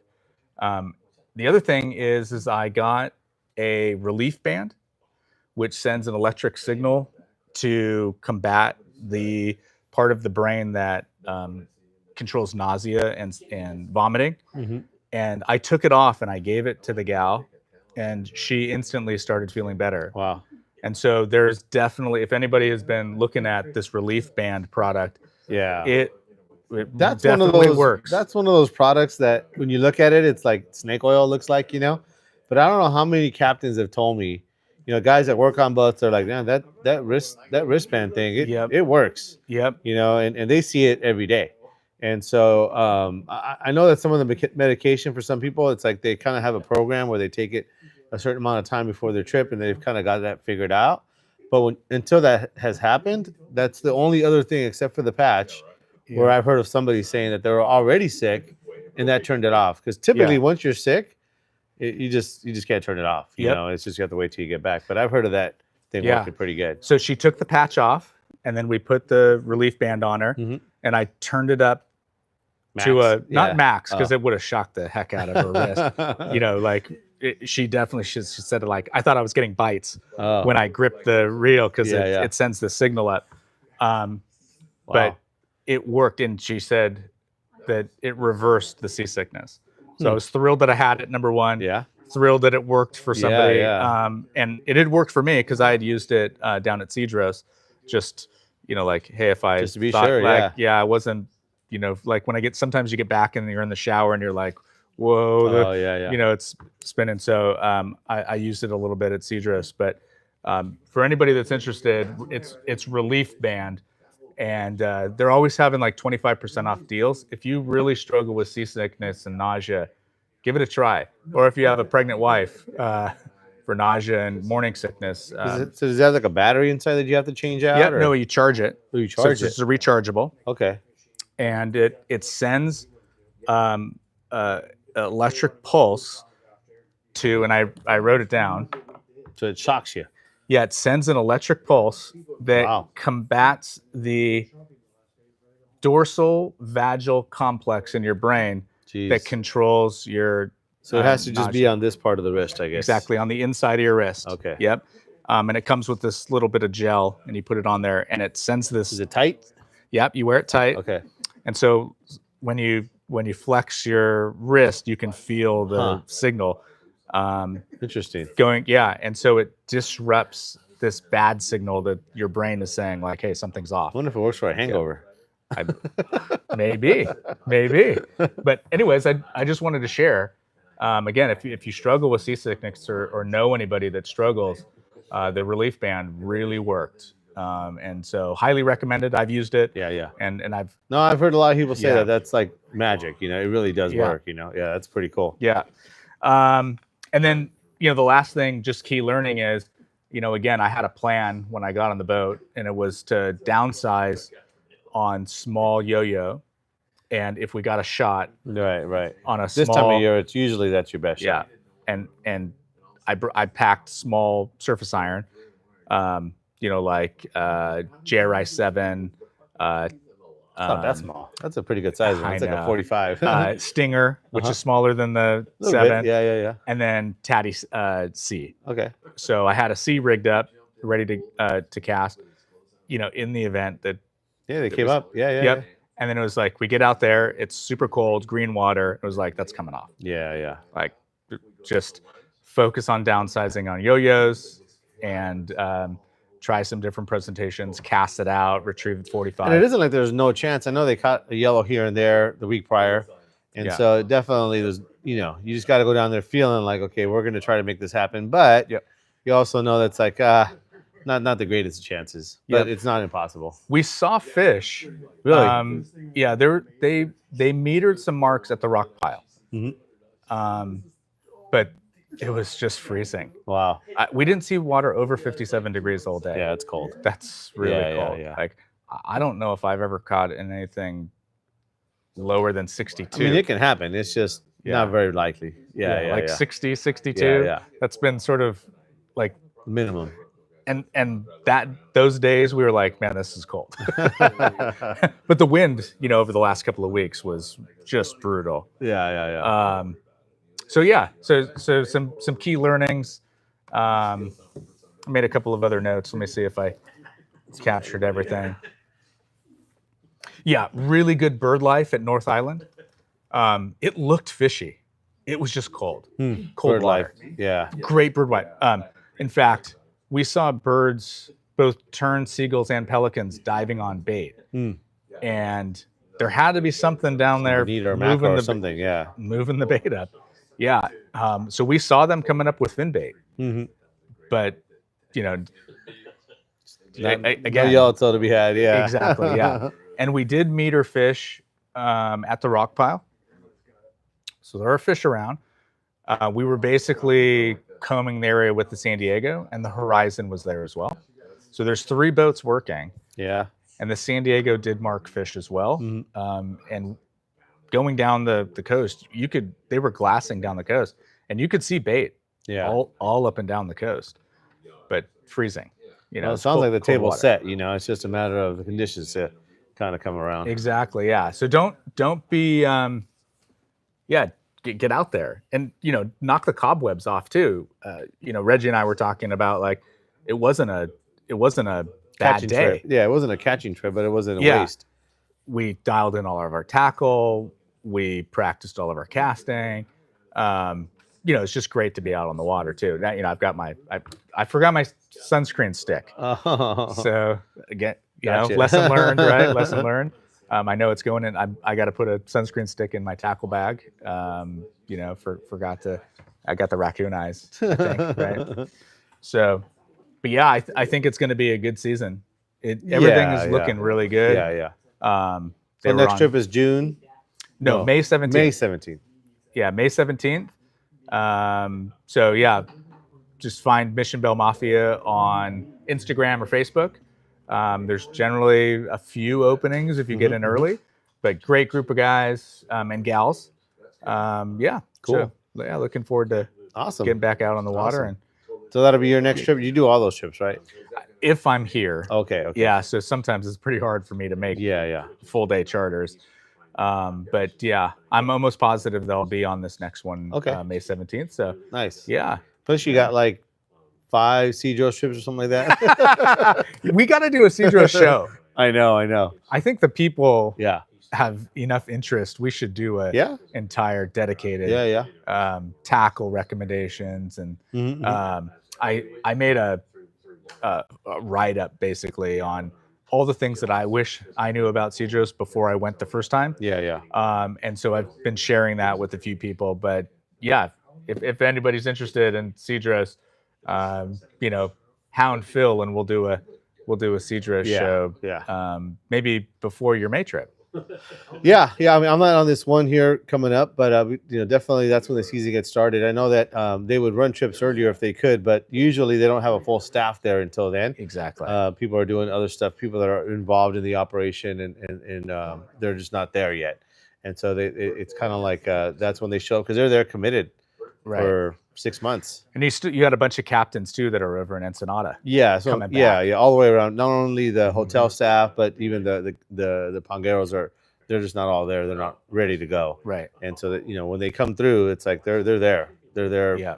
Day in day out fishing just about 7 Yeah, days a week. I'm super excited. So first Seadrill trip for Reggie is the second week of June. Okay.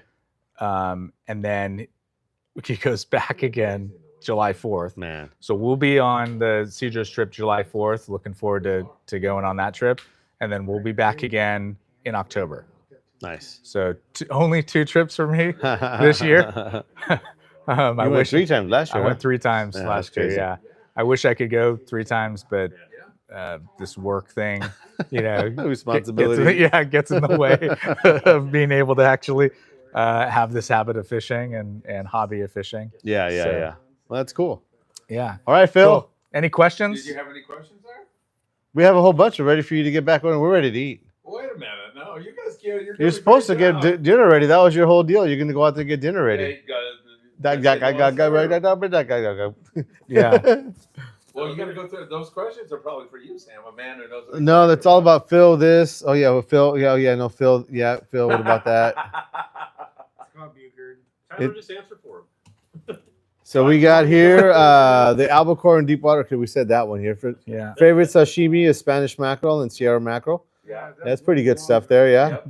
Says Ducks Go Brandon. He said, believe it or not, Michael, I traded bluefin tuna for sculpin. That's my favorite sashimi in the world. I bet you it is pretty good. Oh, Sculpin, interesting. yeah. That was the I would last agree. one I read, I think. Scope and sashimi. Yeah. And it said, Tyler and Sam today, finally we get that. Oh, wait, that's not nice. We'll just skip over that some one real there. fishing news. Yeah. Michael Beeson. It's not Saba, it's Aji. Yeah, that's another way. It's he's that, right, that yeah. jack mackerel, Yeah. the bigger stuff there. Ahi is halibut man says ahi is yellowfin or maybe big eye if you are in Hawaii. So yeah, ahi. So there's ahi and aji. Those are two different things. Aji is there. mackerel Yeah, that's that mackerel. and saba. But Yeah. two different kinds of mackerel. Yeah. It says Brandon says he said As the only Asian on the yeah, you better get it as right. as the Japanese guy on the show, I'll Yeah. represent the sushi. How come there's only 50 people watching? There's 140. I know. Brandon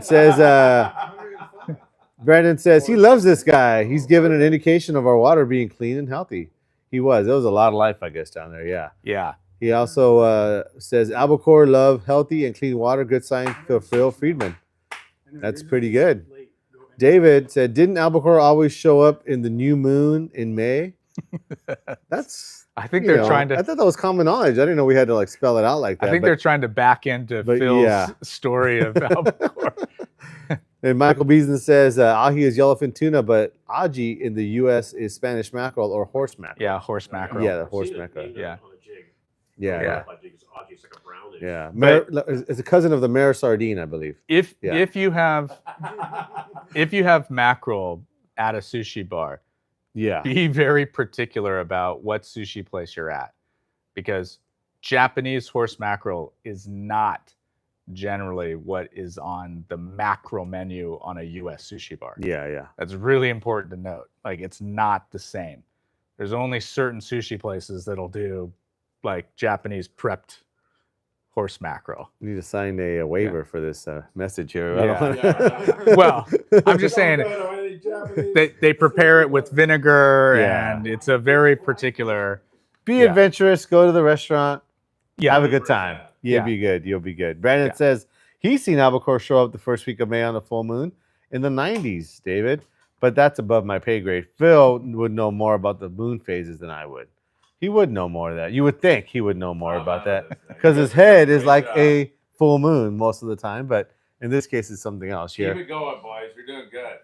And Scott Bugert says that the squid track works for bluefin tuna.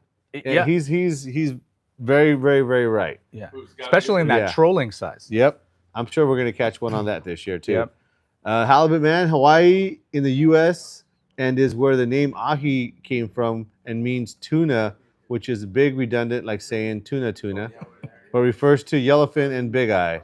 Not that complicated, you dummies. And Verdi's giving us a couple of thumbs up. Okay. Great. Michael Beeson says, I don't think you're seeing the difference between the H and the J.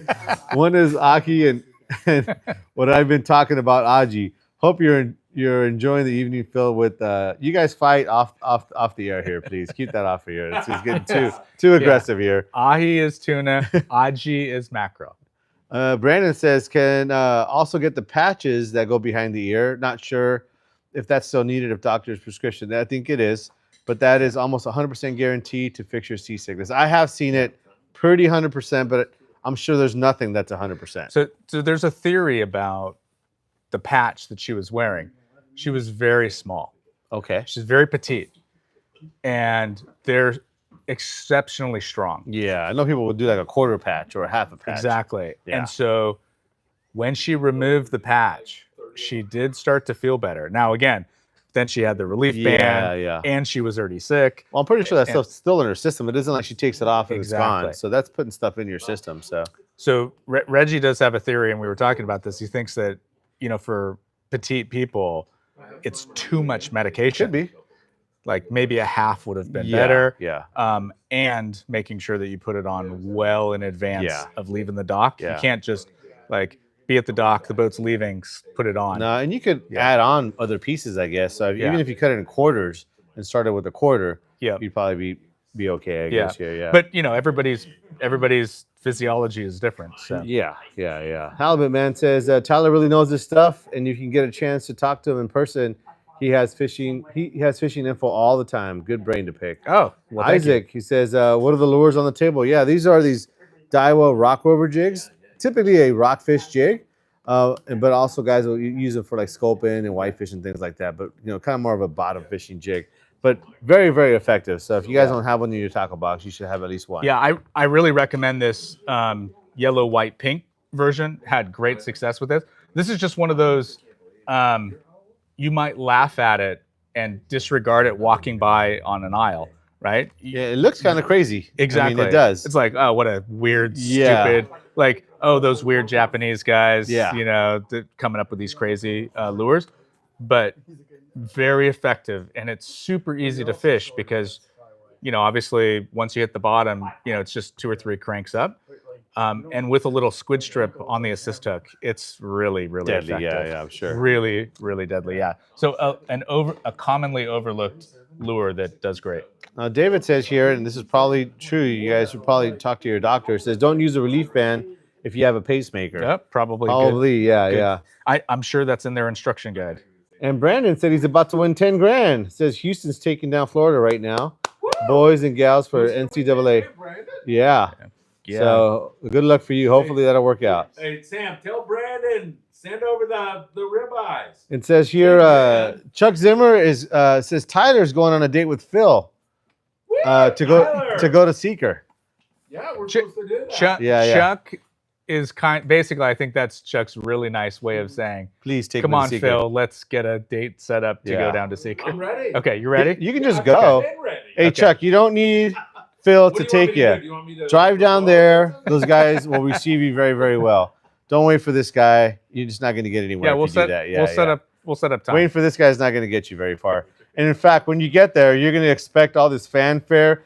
Phil, my gosh, I've been waiting so long. This guy's going to be like, who the hell is this guy? So I would actually advise you to go first by yourself and then bring the entourage afterward. You might feel like you just did You're a little bit talking to better job. Chuck, right? Talking to Chuck, yeah. Yeah. So Chuck, they would love be to have forewarned. you anytime. and if you don't listen, I'd like to see the report after that. So yeah. Chivo Robledo says, so the relief band can be used if you started feeling seasick. Yeah, that's what he's saying, and so that's pretty good. Yeah, it works good. And the reason is because it is completely disrupting the nerve signal that the brain is sending to your stomach. It's the part of the brain that controls nausea, vomiting, and retching. And so the electrical impulse on this nerve cancels that out. Yeah. And sort of like resets. Have you ever tried one of those, Phil? System. C-band? Relief band. Yeah, Relief band? No. I don't get seasick. So. Yeah, I heard that like if you have a lot of hair, it slows it down. So you might want to be careful. Yeah. It'd go crazy on you there. Yeah. It says here, who are we at here? Another fight on the jack mackerel, but halibut is saying it. Oh yeah, so he's talking about the rock rover jig, halibut man. It has actually, besides where you put the squid skirt here, it's got 3 different tie points, and in fact on the back here, it even will notate how those different tie points will affect the action of the jig. So very versatile jig, like Tyler was saying, and it's something you guys should check out. Even if you just come in and check it out and you read the back, it's pretty interesting what they've done with that thing. Yeah. Well, there's multiple ways. There's multiple ways So to fish them, it depends on how you rig it. So if your tie line is directly to the top eyelet, depending on where you put the assist hook, depends on what part is going to get bit, right? Because the attacking fish thinks that there's a fin bait chasing after this little squid. And so you can tie it to the rear of the lure, to the nose of the lure, and then you can change the position of the assist hook to one of the 4 tie points. So you have 4 different places you can tie. Well, really, it's 3 places to tie your line and 3 places that you can put the assist hook, the little squid. And so depending on, again, current, depth, species of fish that you're targeting, you can have it be an aggressive jigging action, or literally you can dead stick it and just have it be down there. And then depending if you used like a sardine on the assist hook, right, where it looks like there's 2 fin baits attacking a squid and you've got competition going, you could do squid strips on the assist hook. So it's super versatile. If you just don't like doing a dropper loop, and I personally don't like messing around with the bait tank. For me, I'd rather do a flat fall. I take my slow pitch jig. Yeah. I love the challenge of using lures to catch. There's nothing wrong with getting scaly. The bait tank. It's just, everybody's got their own thing. Yeah. I love using lures. Yeah. And so this has been a great performer for me. All right, so here, next one here, 21 hunting and fishing. Did you probably know about this, Phil? Here it says the albacore are like a hot Tinder date. Fun to talk about, but she ain't showing up. We got jokes in the chat tonight. Who said that? The 21 hunting and fishing. I'm not sure who that is. Yeah. So Brandon says it's tied with 2 minutes left, Phil. I need this money for the Apollo trip. If I win, I'll send ribeyes all week long. Well, maybe once a week for the next month. How about that? Yeah. It says here next year, Dave Master, sounds like Brandon's gonna be spending some money at the at least $400, just like everybody else. Scott Buchert says if you wait for Albert, you'll be getting far or nothing will get you done by going yourself, you guys. Man, this is tough.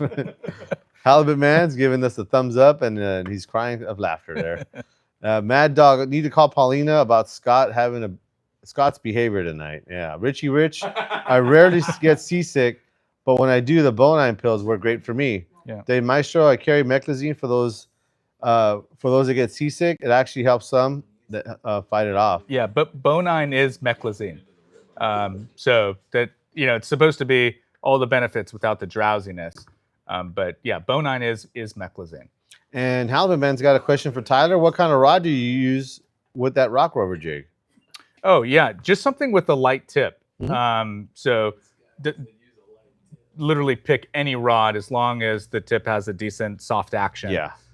so that you can get movement in the jig as the boat's moving, and just slight movements. You're not trying to do aggressive jigging. Yeah. So I use it with my slow pitch, and then I have a Hercules, and the Hercules is a seeker that is really parabolic. It has a really nice soft action and really parabolic. Part of the thing too, I think, with this little squid here, I mean, it's going to have action on it just by sitting there, just about. Yeah. Exactly. Yeah. Any kind of current, you're going to have some movement. It's a great design. Yeah. It's really a good design. Yeah. I also use these at Cedros on pinto bass, sheep's head. I didn't catch any pinto bass on that. I caught them on the long life jig. Yeah. That worked for me. Another feedback too for the bait guys and gals is we had really good luck rigging up drop shot versus dropper loop. And it was really beneficial for the newer anglers because they could just drop straight down. No tangles, nothing about getting tangled up. And it was way easier for them to set the hook because once there was a bite, because it was in line. And so everybody hopefully understands when I say drop shot, that is main line to the ring of your bait hook, and then a sardine or an anchovy or squid on the ring, and then a second line tied to a torpedo sinker. To the ring, To the ring. And so it's all in line like a freshwater drop shot setup. So we had really good luck on the boat. And in fact, the captains of, that was Captain Steve and Cameron, the new owner of the Mission Bell, were both actually really impressed. They were like, I wouldn't have thought that it performed so well over a dropper loop. But it I did know really the well. guys that use those. I mean, here locally, that use those flukes I was saying. Those kind of like black and silver flukes. They're drop shot. Same thing, drop shot. Yeah, because you have really that good. the action just hanging off the That's main a little line. bit more natural. You kind of goes with it. But man, those reds really like that stuff. So Yeah, so there's something to it. try out a drop shot next time you're out. It worked really good. Yeah. Yeah. All right, here, Phil. I think we're about ready to get done here. You would come out here and close it up. Yeah. There's no more questions? Not really. No, there's some stuff about you, Sam, but you can keep that on. I can just Okay. we can just say goodbye to everybody, right? Tyler, Tyler? Glenn's got something there. He says his wife gets really bad seasickness. He sees that there's several brands, but I guess it's Relief. What is it called? Yeah, it's Relief Band. Relief Band. Reliefband.com. I think there's a 25% off sale right now going on. They're not cheap, but I'm vouching for the effectiveness, and it's rechargeable. The model that I have is, I think, called the Sport, and so it's rechargeable. You use it over and over and over. How much are they? I think about $150. Okay. But it's no more bonine purchases at $12 a box at the landing. You know, it's rechargeable, so you just keep using it over and over and over again. So you have to do your own cost benefit analysis. And when you're sick, I mean, hey, nothing. You'll pay you'd pay a lot. $500. Exactly. Yeah. It's the worst feeling in the entire world. Yeah. Yeah. All right, go ahead, Sam. Tyler, if you have any more insightful comments, we can get at least another. I can see Sam wants to answer more questions than I. You done? Oh, yeah, go ahead. Okay, good. Sorry. Excuse me. He was asking for a bait report there, Brandon was. I know you kind of gave All right, one I'm here. out of here. Oh, you yeah. guys are going to keep going, right? No, that's it. That was the last one. No, it's Yeah. not. So Where are you going? I'm gonna go eat. yeah, That go wasn't eat. the Go last eat. one. Go eat. So the bait at the San Diego There's like one Receivers more. was incredibly healthy. No redness, all their scales. It was as well cured of sardines as I've ever seen in the receiver. But what Sam said earlier was spot on. If you missed that, there aren't any sport boats going out right now. And so this is sort of the quality of sardines that would only really be reserved for the long range boats. There's no day boats going out to the receiver, picking nets up, taking the lids off. It's in cold water right now. Even the long range boats are in. Exactly. Yeah. Like the Shogun went out, I think, today or yesterday. Roy Polaris is out, Independence is out, and I believe the Yeah. Shogun is out. Yep. So that's like 4 of 12 boats. Yeah, right. And so it's been limited activity at the receiver. So the sardines were awesome. Like if there was a fly line bite going on, it would have been probably some of the best bait that I've ever Oh, seen. yeah, for sure. It was really good. All right, Brandon says, were the bait beat up with redness or That's what I was answering. Oh, good. Okay, thank God. I'm going to try my drop shot tomorrow and see how that works. Haven't done that in a long time, says Halibut Man. Yeah, and one thing about the drop shot is, obviously you're going to size the ringed hook according to the bait that you have available, but they're making really good size 4, size 2, size 1 ringed bait hooks now, both owner and gamakatsu. So it used to be that you could only get ringed hooks in big sizes, 1-aught, 2-aught, 3-aught, 4-aught, etc. But owner made some awesome changes. They're now making ringed hooks in much, much smaller sizes. I think they're making 4, 2s, and 1s in ringed hooks. The owner bait hooks. All right, good stuff. Graham. Hey, Graham, good to see you, buddy. He's saying that works the skull. What is it? Scolamine? Oh, yeah. Have you heard of that? That's the patch. The patch. That's the ear patch. That's the medicine and the seasickness. Yeah, that patch. does work really well. But very strong. Yes. Yeah, definitely. Super strong. Rich, great show. As always, enjoyed dinner, you guys. Halibut Man Tyler can do a full show with Phil at 22nd Street. Love the extra news you have. Anytime, Tyler, you want to do that. And to reiterate one more time to you, I am ready. Chuck Zimmer is going to give me hell. I told him, I've already said I'm ready. I'm ready to do that over at Seeker. Reggie Wynn. We love Reggie. Great job, Tyler. Way to represent, brother. Brandon, can we Carolina rig it like we do at the lakes, Tyler?